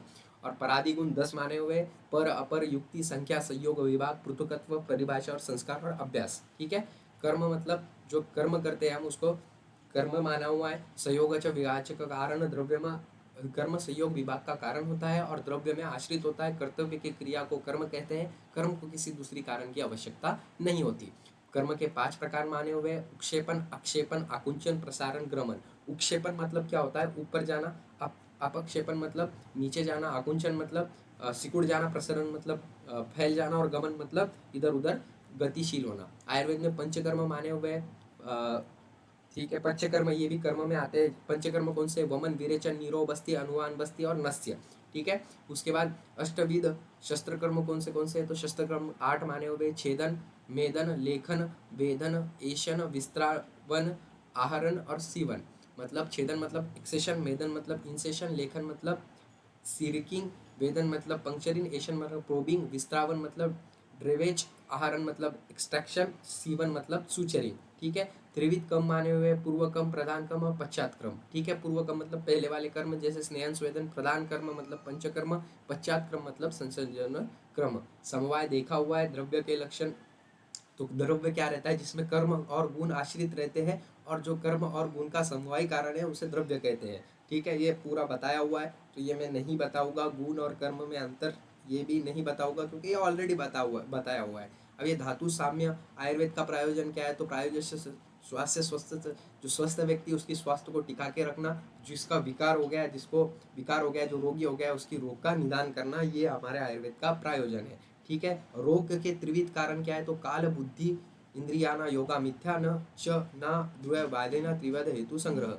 मतलब शरीर और मन में आश्रयगत व्याधियों की उत्पत्ति होने में काल बुद्धि और इंद्रियों का विशेषों का मिथ्या योग हीन योग अयोग ये रोगों का कारण होता है। ठीक है, अति योग ये कारण होता है, मतलब काल बुद्धि और इंद्रियों का हीन योग मिथ्या योग और अति योग करने की वजह से रोग होते हैं, ऐसा आयुर्वेद में बोला हुआ है। ओके, उसके बाद आत्मा क्या होती है, तो आत्मा रोग का आश्रय नहीं है, सुख दुख सत्व मत गुण और 10 इंद्रियों से मुक्त है और ज्ञान प्राप्त करने का कारण है, उसको हम आत्मा बोलते हैं। आत्मा में 2 टाइप्स होते हैं, परात्मा और जीवात्मा। परात्मा क्या है, तो एक है सर्वज्ञ है, स्वतंत्र है, शरीर से असंयुक्त है, निर्विकारक है और कारण पुरुष है। जीवात्मा क्या है, अनेक है, क्षेत्रज है, कर्मों से बंधा हुआ है, शरीर संयुक्त है, विकार युक्त है और कर्म पुरुष है। ओके, शारीरिक दोष कौन से है, तो वात पित्त कफ, ये चरक ने बोला हुआ है, सुश्रुत ने, वात पित्त कफ रक्त को भी ऐड किया हुआ है। ओके, सो ये शारीरिक दोष हो गए। ठीक है, व्याधियाँ कितनी होती है, तो वात को व्याधियों का राजा बोला हुआ है, 80 व्याधियाँ वात से हो सकती है, पित्त से 40 और कफ से 20। ओके, शरीर एवं मानसिक रोग, तो मानसिक दोष की चिकित्सा, मानसिक दोष कौन से तो 2 टाइप के हुए, एक दैव्य और एक युक्ति व्यापश्रय और देव व्याप्रश्रय। मानसिक दोष की चिकित्सा कैसे कर सकते हैं हम, तो ज्ञान विज्ञान धैर्य स्मृति और समाधि से की जाती है मानसिक दोष की चिकित्सा। ठीक है, उसके बाद वात के गुण आपको पता है, मैंने बताया हुआ है पीछे, कफ के गुण और पित्त के गुण सब बताया हुआ है। साध्य रोग क्या होता है, असाध्य रोग क्या होता है, ये हमने पिछले वीडियो मतलब आचार्य अष्टांग के अनुसार देखे हुए, तो ये पढ़ाने की जरूरत नहीं है, ऐसा मैं मानता हूँ। ओके, दोष को रसों के संबंध ये भी बताया हुआ है। उसके बाद मलेनी द्रव्य कितने हैं, तो 16 है, फलेनी 19 है, महास्नेह 4 है, लवण 5 है, मूत्र 8 है, दूध 8 है, शोधन के वृक्ष 6 है, 3 शीर और 3 त्वक। अब ये मूत्र और दूध दुग्ध ये इंपॉर्टेंट है, तो वो देख लेते हैं हम। यहाँ पर मलिनी द्रव्य भी बताए हुए हैं, महास्नेह भी बताए हुए, फलेनी भी द्रव्य भी बताए हुए, मूत्र के भी बताए हुए, दूध ये ज़्यादा इंपॉर्टेंट है। सो दूध, भेड़ का दूध, बकरी का दूध, गाय का दूध, भैंस का दूध, हिरण का दूध, ऊँटनी का दूध, घोड़ी का दूध और स्त्री का दूध, ये 8 टाइप के दूध किसने बताए हुए, आचार्य चरक ने बताए हुए। इसमें से सर्वश्रेष्ठ इन्होंने गाय का दूध बताया हुआ है और निकृष्ट मतलब सबसे खराब दूध इन्होंने किसके बताया हुआ है, बकरी का दूध बताया हुआ है। ओके, सो मूत्र के गुण कैसे होते हैं, तो ये पांडु के लिए विशेष कल्याणकारी है, मूत्र पीने से कफ का शांत करता है। ये आयुर्वेद के हिसाब से, मैं खुद से नहीं बोल रहा हूँ। ठीक है, वायु का अनुलोमन करता है, पित्त को गुदा मार्ग से बाहर निकालता है। ठीक है, अब ये यहाँ पर विशिष्ट गुण दिए हुए मूत्र के, ये आने की प्रोबेबिलिटी बहुत कम है और लास्ट टाइम है हमारा, इसलिए मैं ये आपको बता नहीं रहा हूँ, ठीक है। उसके बाद अष्टदूत मूत्र की बात कर लिए तो ये भी 8 टाइप का होता है। औषधि और चिकित्सा, श्रेष्ठ चिकित्सा के लक्षण क्या है? जो वैद्य प्रत्येक पुरुष की परीक्षा करके देश काल के अनुसार इन औषधियों का प्रयोग करना जानता हो, उसे उत्तम वैद्य कहा जाता है। ओके, उत्तम वैद्य कौन है? तो पुरुष परीक्षा करके देश काल के अनुसार औषधियों का प्रयोग करने वाला। ओके, ठीक है। अविज्ञात तपा विज्ञान औषधि का परिणाम, न जानी हुई औषधि उसी प्रकार प्राण घातक होती है जिस प्रकार शास्त्र अग्नि या इंद्र का वज्रपान को घेर लेते हैं, इसी प्रकार विपरीत जानी हुई औषधि अमृत के समान प्राण रक्षिण होती है, ठीक है। उसके बाद सम्यक प्रयोग, सम्यक मतलब अगर लिमिटेड चीज़ का हमने कोई भी चीज़ में प्रयोग करें तो वो हितकर होता है हमारी बॉडी के लिए, ये बताया हुआ है। और अगर असम्यक करें मतलब ज़्यादा कर लिया हमने प्रयोग या फिर मिथ्या कर लिया, हीन कर लिया, अति कर लिया, तो वो असम्यक हो जाता है, ठीक है। तो ये यहाँ पर हमारा दीर्घजीवित अध्याय खत्म होता है। इसके बाद का चैप्टर है हमारे पास अपमार्ग तंडुलीय अध्याय। अनेक औषधियों से जो तैयार किया गया है, ऐसे जो साध्य योगों के सही कर दे उसे यवागु कहते हैं। चरक संहिता में क्षय यवागु का वर्णन किया हुआ है, ठीक है। तो पंचकोल कौन से हैं? तो ये बहुत ज़्यादा इंपॉर्टेंट है। पीपर, पिंपल मूल, चव्य, चित्रक, सोंड। पंचकोल से तैयार की गई यवागु जवारागी को प्रदीप्त तथा शूल नाशक करती है। वात जी नाशक कौन से? तो छोटी कटेरी, बड़ी कटेरी, सिरीपन, पिटीवन और गोक्षुर। लघु पंचमूल ये होता है। गोक्षुर, मणामारी, बहती, मोबरन, शल्यवन। लघु पंचमूल से तैयार की गई यवागु वातज विकार अतिसार यह ग्रहणी का नाथ करती है। अब ये इतना छोटा क्यों है अपमार्गस्थ तंडुलियम? क्योंकि इसके आने के चांसेस बहुत ज़्यादा कम है हमारे संहिता के पेपर में, कोई भी यूनिवर्सिटी हो, ठीक है। सो इसलिए ये इतना कम रखा हुआ है। तो अर्घ विद्या अध्याय में चूर्ण की बात की हुई है। तो वो चूर्ण कौन से हैं? तो 2 टाइप में ये चूर्ण को बांटा हुआ है, एक है कुष्ठादि लेप और एक है कुष्ठादि चूर्ण। तो कुष्ठादि लेप क्या है? तो कुष्ठ, हल्दी, दारिद्रा, सुरसा, पटील, नीम, या अब ये द्रव्य के नाम है। तो ये द्रव्य के समान भाग में लेकर चूर्ण कर ले, फिर इस चूर्ण को मट्ठे के साथ घोलकर शरीर पर अच्छा लगाए, रेसा कसे से कुष्ठादि रोगों का नाश हो जाता है। ये कुष्ठादि रोगों का लेप है। कुष्ठादि चूर्ण क्या करते हैं? तो कूट, गिलय, तुतिया, दारू, हरिद्रा आदि को समान भाग में लेकर चूर्ण कर ले और अठ इसका प्रयोग से कुष्ठादि रोगों का नाश हो जाता है।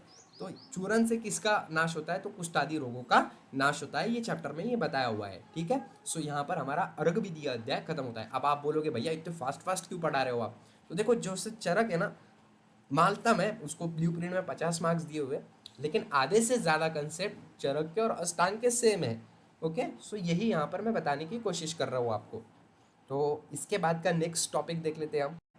इसके बाद बात कर लेते हैं हम षड विरेचन अध्याय की, ठीक है। तो षड विरेचन मतलब 600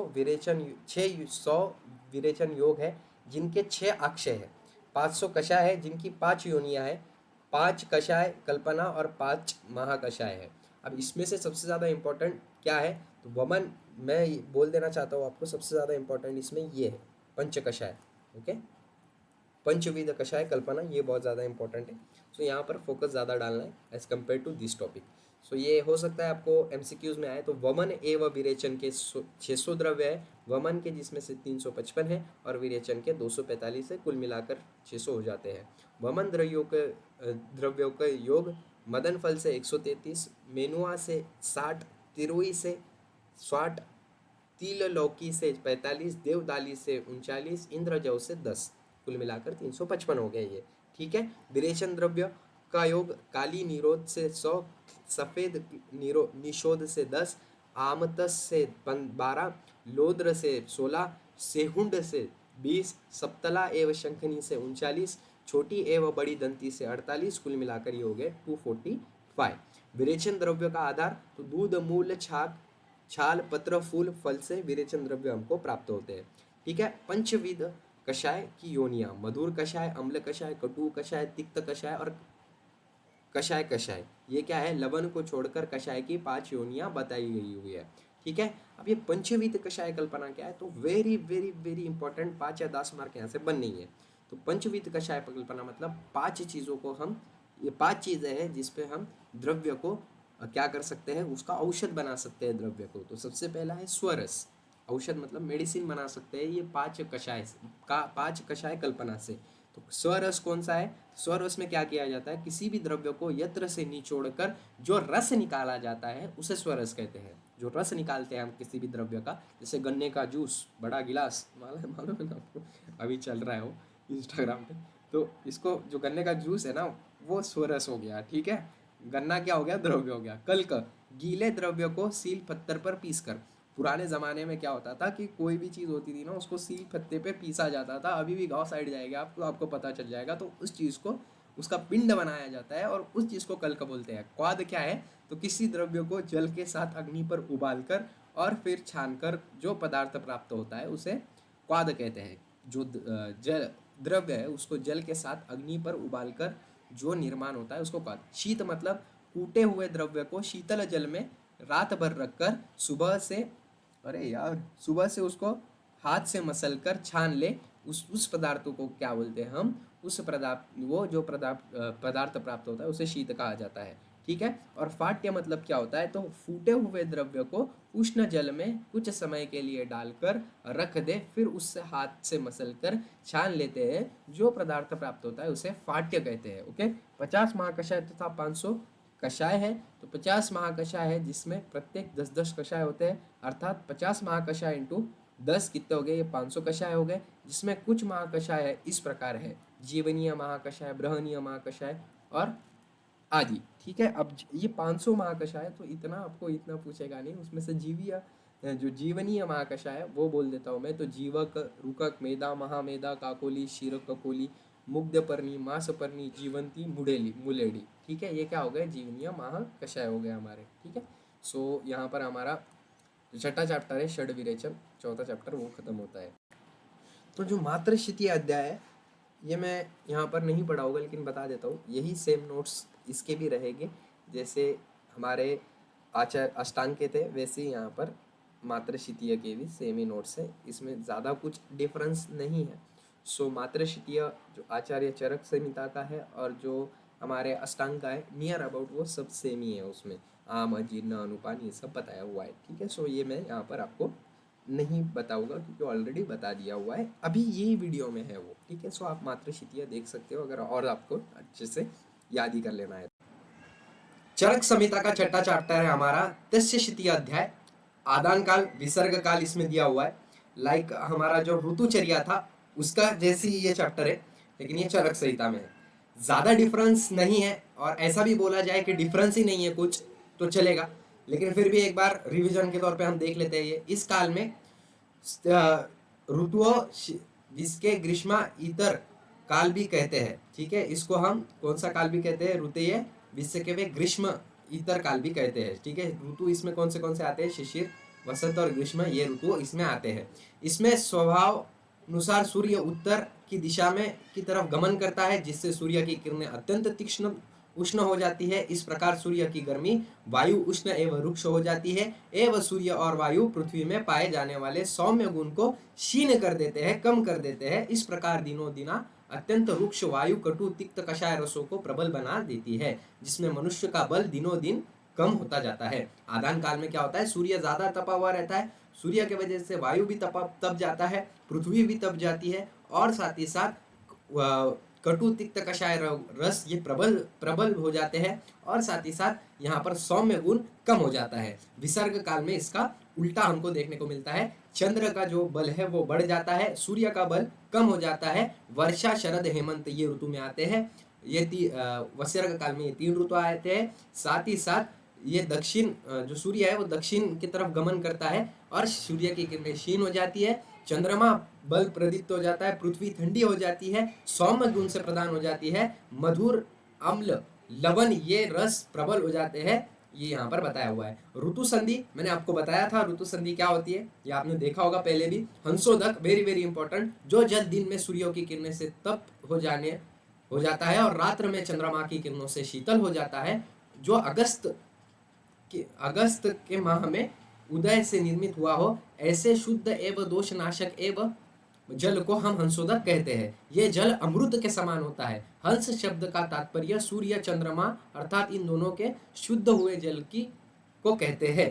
ठीक है, उसके बाद काल की बात कर ले तो अहरात्र मतलब 24 घंटे, दिन मतलब एक पक्ष, पक्ष मतलब एक माह, माह मतलब एक ऋतु, सॉरी एक अहोरात्र मतलब 24 घंटे, 15 दिन मतलब एक पक्ष, दो पक्ष मतलब एक माह, दो माह मतलब एक ऋतु, तीन ऋतु मतलब एक आयन, दो आयन मतलब एक वर्ष और 5 वर्ष मतलब एक युग होता है। उसके बाद सातवें ओक सातवें सातवें वर्णन तो ओक सातवें मतलब शरीर के लिए जो अनुकूल रहता है उसको ओक सातवें बोला जाता है, अर्थात ऐसा औषधि आहार जो शरीर के लिए अनुकूल हो, अंत जिसके सेवन से शरीर सुखमय रहता हो, उसे ओक सातवें कहते हैं। सातवें के भेद ऋतु सातवें, ओक सातवें, देश सातवें, रोज सातवें। ऋतु सातवें मतलब ऋतु के अनुसार जीना, ओक सातवें मतलब ओक के अनुसार जीना, देश मतलब आनुप जांगम और साधारण।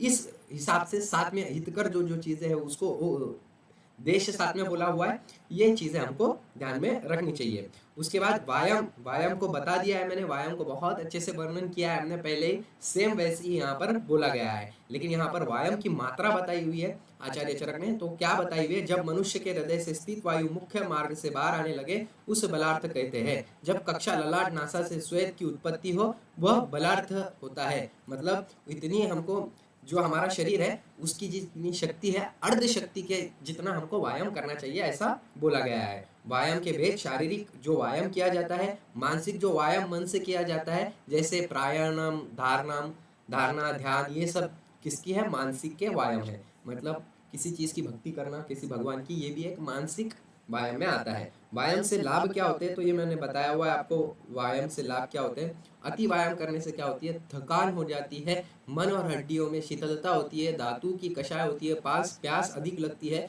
रक्त पित्त हो सकता है, ज्वर हो सकता है, वमन हो सकता है, आदि रोग उत्पन्न हो सकते हैं। पथ्य और अपत्य, पथ्य मतलब जो सही है और अपत्य मतलब जो सही नहीं है। तो बुद्धिमान व्यक्ति को चाहिए कि वो हितकर आहार का व्यसन करे और अहितकर आहार का परित्याग करे अकॉर्डिंग टू सीजन्स। ठीक है, ये यहाँ पर हमारा छठा चैप्टर भी आचार्य चरक संहिता का खत्म होता है। बात कर लेते हैं हम अब नवोपधारणीय अध्याय की। तो इसमें धारणीय और अधारणीय वेग के बारे में बताया गया हुआ है। तो अधारणीय वेग आचार्य चरक ने कितने बताए, तो 13 बताए हुए। तो अधारणीय वेग कौन से है, तो वेगात न धारायत वीनुमूत्र शवदु तूट सुदाम निद्रा का श्रम श्वास जम्बो जम्बरा अश्रु छर्दी रेतस साम। मतलब अधारणीय वेग 13 होते हैं जिन्हें रोकना नहीं चाहिए। कौन से वात, वीट, मूत्र, शन, त्रुट, शुदा, निद्रा, ये हमने पहले भी देखा हुआ है पिछले हमारे चैप्टर में, जो कि था रोग अनुत्पादनीय भाव में। तो ये वही है, इन्होंने भी आचार्य चरक ने भी वही बताए हुए हैं। वात को नहीं रोकना चाहिए, मल को, मूत्र को, छींक को, त्रुट को मतलब पानी की प्यास को, भूख को, निंद्रा को, खांसी को, थकान को, झुरम्बा को मतलब जबाई को, आश्रु को मतलब आंसुओं को, छर्दी को मतलब वमन को, और रेतस शाम मतलब हमारे सीमन को। ये 13 चीजों का धारण नहीं करना चाहिए। और इसकी उन्होंने वात रोग रोकने से क्या होता है वो बताया हुआ है, तो ये हमने ऑलरेडी देख लिया हुआ है। ओके, उसके बाद बात कर लेते हैं हम यहाँ पर, ये कहाँ पर देखा हमने, रोग अनुत्पादनीय भाव में, रोग अनुत्पादनीय अध्याय में अष्टांग हृदय में देखा हुआ है। तो सेम कंटेंट है, लाइक देख सकते हो आप, यही है, दूसरा कुछ भी कंटेंट नहीं है। ओके, सो इसके नेक्स्ट चैप्टर देख लेते हैं हम। अब आप बोलोगे भैया बहुत फास्ट हो रहा है, ये फास्ट नहीं हो रहा है, ये ऑलरेडी पढ़ाया हुआ है, सिर्फ आपको इसमें आचार्य चरक का नाम लेना, श्लोक उनके डालने हैं जो श्लोक यहाँ पर लिखे हुए हैं। ठीक है, दिख रहा है, जो श्लोक लिखे हुए हैं मैंने वो बता दिया आपको। चलिए नेक्स्ट देख लेते हैं। तो यहाँ पर बात कर लेते हैं हम इंद्रिय उपक्रमणीय अध्याय की, जो आचार्य चरक ने बताया हुआ है। इंद्रिय पंचक भी बोला जाता है इसको, one of the most important topic में से एक है। सो यहाँ पर इंद्रिय पंचक का बहुत ज्यादा जिक्र आता है, तो एक ही चार्ट में पूरा का पूरा चैप्टर खत्म हो जाएगा, और इसके अलावा कुछ है ही नहीं है चैप्टर में। सीधी बात करता हूँ मैं, क्योंकि एक ही है ये इंद्रिय पंचक की इंपॉर्टेंट है इसमें, और इसी को इलैबोरेट किया हुआ है, और इसी को इलैबोरेट आपको ऑलरेडी करते आता है, तो इसमें इतना टाइम डालने की जरूरत हमको नहीं होनी चाहिए, मेरे को ऐसे पर्सनली लगता है।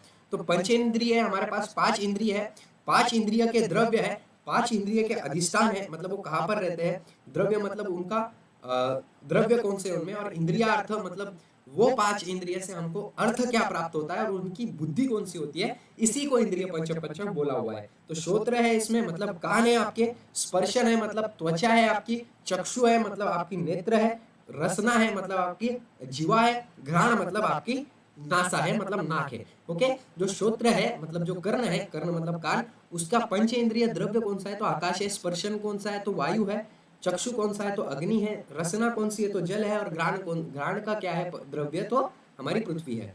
इंद्रिय अर्थ क्या है श्रोत्र का मतलब कान का, तो शब्द है, स्पर्शन का स्पर्श है मतलब छूना, चक्षु का आंखों से देखते हैं हम तो इसका रूप है अर्थ, और रसना का रस है, और घ्राण का क्या है तो वो है चव, मतलब चव मतलब हमको टेस्ट आता है उसको चव बोलते हैं। ओके, श्रोत्र बुद्धि श्रोत्र को बोलते हैं, स्पर्श बुद्धि स्पर्शन को बोलते हैं, चक्षु बुद्धि चक्षु को बोलते हैं, रसन बुद्धि रसना को बोलते हैं, और घ्राण बुद्धि घ्राण को बोलते हैं। ठीक है, सो इंद्रिय उपक्रमणीय अध्याय में इतना ही आपको पढ़ना है, इसके अलावा आपको कुछ नहीं पूछेगा बाहर से, यहीं से सारी यूनिवर्सिटी को क्वेश्चन बनेगा।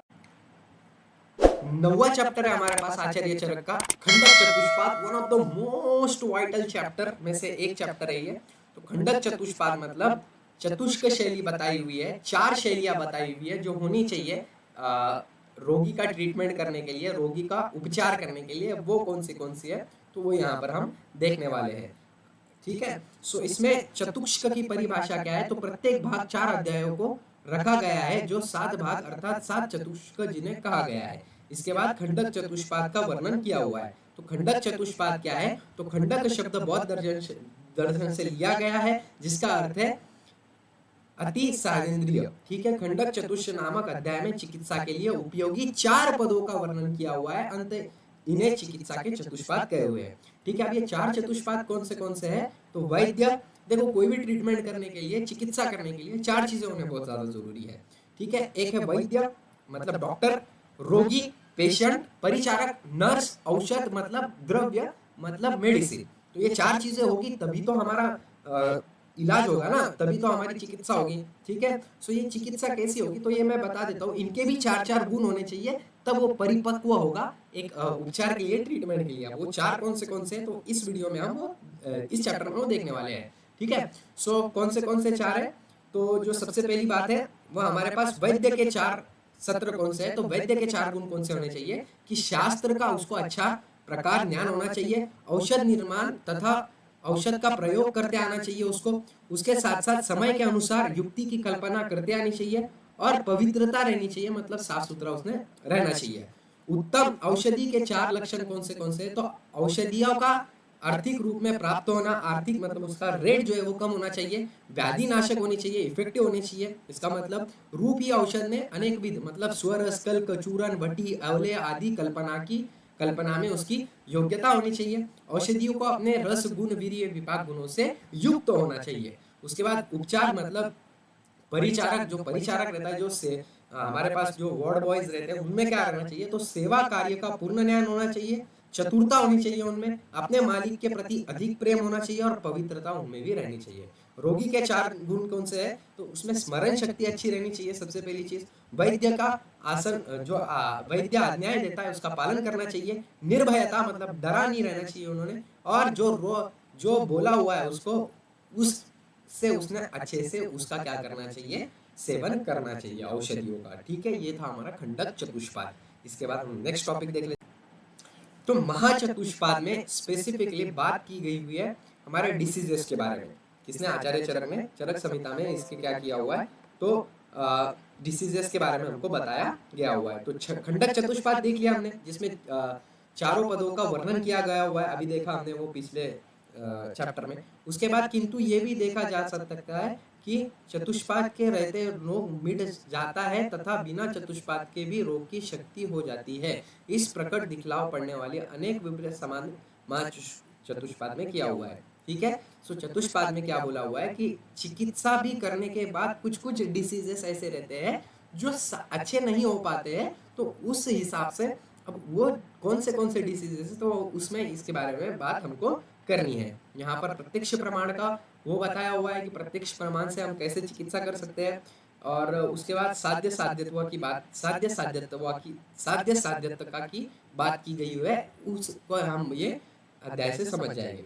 ठीक है, साध्य मतलब ऐसे रोग जो अच्छे हो सकते हैं, असाध्य मतलब ऐसे रोग जो अच्छे नहीं हो सकते। तो साध्य में दो टाइप्स गिराए हुए हैं, एक है सुख साध्य, एक है कुष्ठ साध्य। ये हमने पहले भी देखा हुआ है, एक और बार मैं बता दे रहा हूँ, आचार्य चरक के हिसाब से भी सेम ही है, कुछ दूसरा चेंज नहीं आया है यहाँ पर भी। तो साध्य में एक है सुख साध्य, जो अद्य चिकित्सा से भी अच्छा हो जाता है, उसको बोलते हैं हम सुख साध्य। अद्य चिकित्सा मतलब जिसको हम एकदम आहार विहार से ही कंट्रोल कर सकते हैं, खान पान से और रहन सहन से भी कंट्रोल से कर सकते हैं, उसको सुख साध्य बोला गया हुआ है ऐसी बीमारियों को। कुछ साध्य मतलब जिसको मध्यम चिकित्सा लगेगी और उत्कृष्ट चिकित्सा लगेगी, मतलब हमको वमन विरेचन ये सब चीजें करनी पड़ेगी, द्रव्य देने पड़ेंगे, उसको हम कुछ साध्य बोलते हैं। असाध्य में ऐसी वादियां आती है जिनका जो अच्छी नहीं हो सकती है, उसमें भी दो प्रकार है, एक है याप्य और एक है अनुपक्रम। याप्य में वो चीजों को रखा हुआ है जो कंट्रोल कर सकते हैं, जैसे टीबी हो गया, अस्थमा हो गया, लेकिन उनको जड़ से खत्म नहीं किया जा सकता। वेराज अनुपक्रम में ऐसी व्याधियों को रखा हुआ है जिसकी ना चिकित्सा की जा सकती है, जो ना कंट्रोलेबल है, जिसको ना हम कंट्रोल कर सकते हैं, उसको अनुपक्रम में बताया हुआ है। मैंने ये एक्सप्लेनेशन नहीं पढ़ा, एक्सप्लेनेशन में सब अच्छे से दिया हुआ है, सिर्फ आपको बता दिया कि क्या है एक्सप्लेनेशन इसका। ओके, सो अनुक्रम में समझ में आ गया आपको। अनुक्रम में हम एड्स रख सकते हैं, फिर क्या रख सकते हैं, कैंसर रख सकते हैं। इसको अभी के डेट में जो फेटल कैंसर रहता है लास्ट स्टेज पे, उसको हम रख सकते हैं अनुक्रम में। यहाँ पे मैं टीबी बोल दिया, मैंने डायबिटीज बोल दिया। कुछ साध्य में बात कर लेते हैं हम, तो कुछ साध्य में हो गया ज्वर हो गया हमारा, वात पित्त हो गया, और सुख साध्य में हमारी सर्दी हो गई कॉमनली। ठीक है, सो यहाँ पर हमने महाचतुष्पाद भी देख लिया है। इसके बाद का हम टॉपिक देख लेते हैं, जो लास्ट टॉपिक है। नाउ हम तीन यशनाएं के चैप्टर के बारे में बात कर लेते हैं। तो तीन यशनाएं का बात की हुई है हमारे आचार्य चरक ने। तो वो तीन यशनाएं कौन सी है? तो प्राण यशना, धन यशना और पल्लोक यशना। मतलब प्राण यशना मतलब प्राण, धन यशना मतलब धन, और साथ ही साथ पलोक यशना मतलब हमारे होता है श्लोक। ठीक है, तो प्राण यशना मतलब सबसे पहले प्राण यशना का वर्णन किया हुआ है, क्योंकि प्राण के छूट जाने पर सब कुछ छूट जाता है। उस प्राण की रक्षा के लिए स्वस्थ व्यक्ति को अपने स्वास्थ्य की रक्षा करनी चाहिए, और रोगी व्यक्ति को अपने रोग का निदान करना चाहिए, जिससे व्यक्ति को दीर्घ आयु प्राप्त हो। इसी प्रकार प्रथम शेषना वर्णन किया गया हुआ है। उसके बाद धन येषणा की बात, प्राण येषणा के बाद दूसरी धन येषणा का वर्णन किया गया है, क्योंकि प्राण के रहते अर्थात जीवन के रहते व्यक्ति को धन की आवश्यकता होती है। उस धन की प्राप्ति के लिए व्यक्ति कृषि, व्यापार, पशुपालन निम्न कार्य करता है, जिससे व्यक्ति सम्मान जनल अपना जीवन व्यतीत करता है। इस प्रकार द्वितीय येषणा का वर्णन किया हुआ है। परलोक येषणा के भी वर्णन किया है। प्राण येषणा और धन येषणा के बाद तीसरी यशना परलोक यशना है, वर्णन किया है। अंत व्यक्ति दीर्घायु और धन प्राप्ति के बाद परलोक की इच्छा करता है, किंतु परलोक के विषय में संदेह है कि इस लोक से जाने के बाद फिर से जन्म होगा या न होगा। कुछ लोग इसे प्रत्यक्ष मानते हैं कि जन्म लेंगे, और कुछ लोग नहीं, और कुछ लोग माता पिता को जन्म का कारण मानते हैं। जब शुक्र शोनि संयोग होता है और उसमें आत्मा मिलती है, तभी व्यक्ति का जन्म होता है। इस प्रकार तृतीय यशना का वर्णन किया हुआ है। ये है हमारा तृतीय यशना। अब चतुर्विध परीक्षा कौन सी है? तो चतुर्विध परीक्षा हमारे पास आप्तोपदेश प्रमाण है, प्रत्यक्ष प्रमाण है, अनुमान प्रमाण है और युक्ति प्रमाण है। ये चारों प्रमाण हमारे आयुर्वेद ने माने हुए हैं। तो आप्तोपदेश प्रमाण मतलब क्या होता है, ये मैं आपको ऊपर से बता देता हूँ, एक्सप्लेनेशन बता देता हूँ। ये जो एक्सप्लेनेशन लिखा हुआ है, तो आप्तोपदेश प्रमाण मतलब ऐसा प्रमाण जो आप्त व्यक्ति ने बोला हुआ है। आप तो व्यक्ति मतलब जिसको बहुत ज्यादा नॉलेज है, तप और संतप के वजह से, जिसने बहुत ज्यादा प्रैक्टिस की हुई है, जिसने धारणा ली हुई है, उसने बोली हुई बात को हम आप्तोपदेश प्रमाण कहते हैं। प्रत्यक्ष प्रमाण ऐसा प्रमाण जो हम आंखों से देखते हैं, उसको प्रत्यक्ष प्रमाण बोलते हैं। जिसको हम ज्ञानेंद्रिय से, पंचेंद्रिय से देखते हैं, उसको प्रत्यक्ष प्रमाण बोलते हैं। अनुमान मतलब कोई चीज का हम अनुमान लगाते हैं, उस चीज को हम अनुमान प्रमाण बोलते हैं। और युक्ति प्रमाण ये एक ऐसी चीज है जो हम हमारी युक्ति से लगाते हैं। युक्ति मतलब हमारी किससे लगाते हैं? इसमें कारणों के संयोग, मतलब ये सब युक्ति से, मतलब हमारे शिक्षण से जो चीज लगाई जाती है, उसको युक्ति प्रमाण बोला जाता है। अब चतुर्विध परीक्षा क्या है? तो यही 4 प्रकार की परीक्षा है, अन्य कोई परीक्षा नहीं है। ये चतुर्विध परीक्षा मैंने आपको बता दी हुई है। और यहाँ से आपको 100 मार्क का पेपर आएगा। और आपको अगर नोट्स चाहिए होंगे तो मेरे को आप 7887559633 ये नंबर पे कांटेक्ट कर सकते हो। और यहाँ से बाहर आपको चैप्टर कोई भी नहीं जाएगा। Thank you.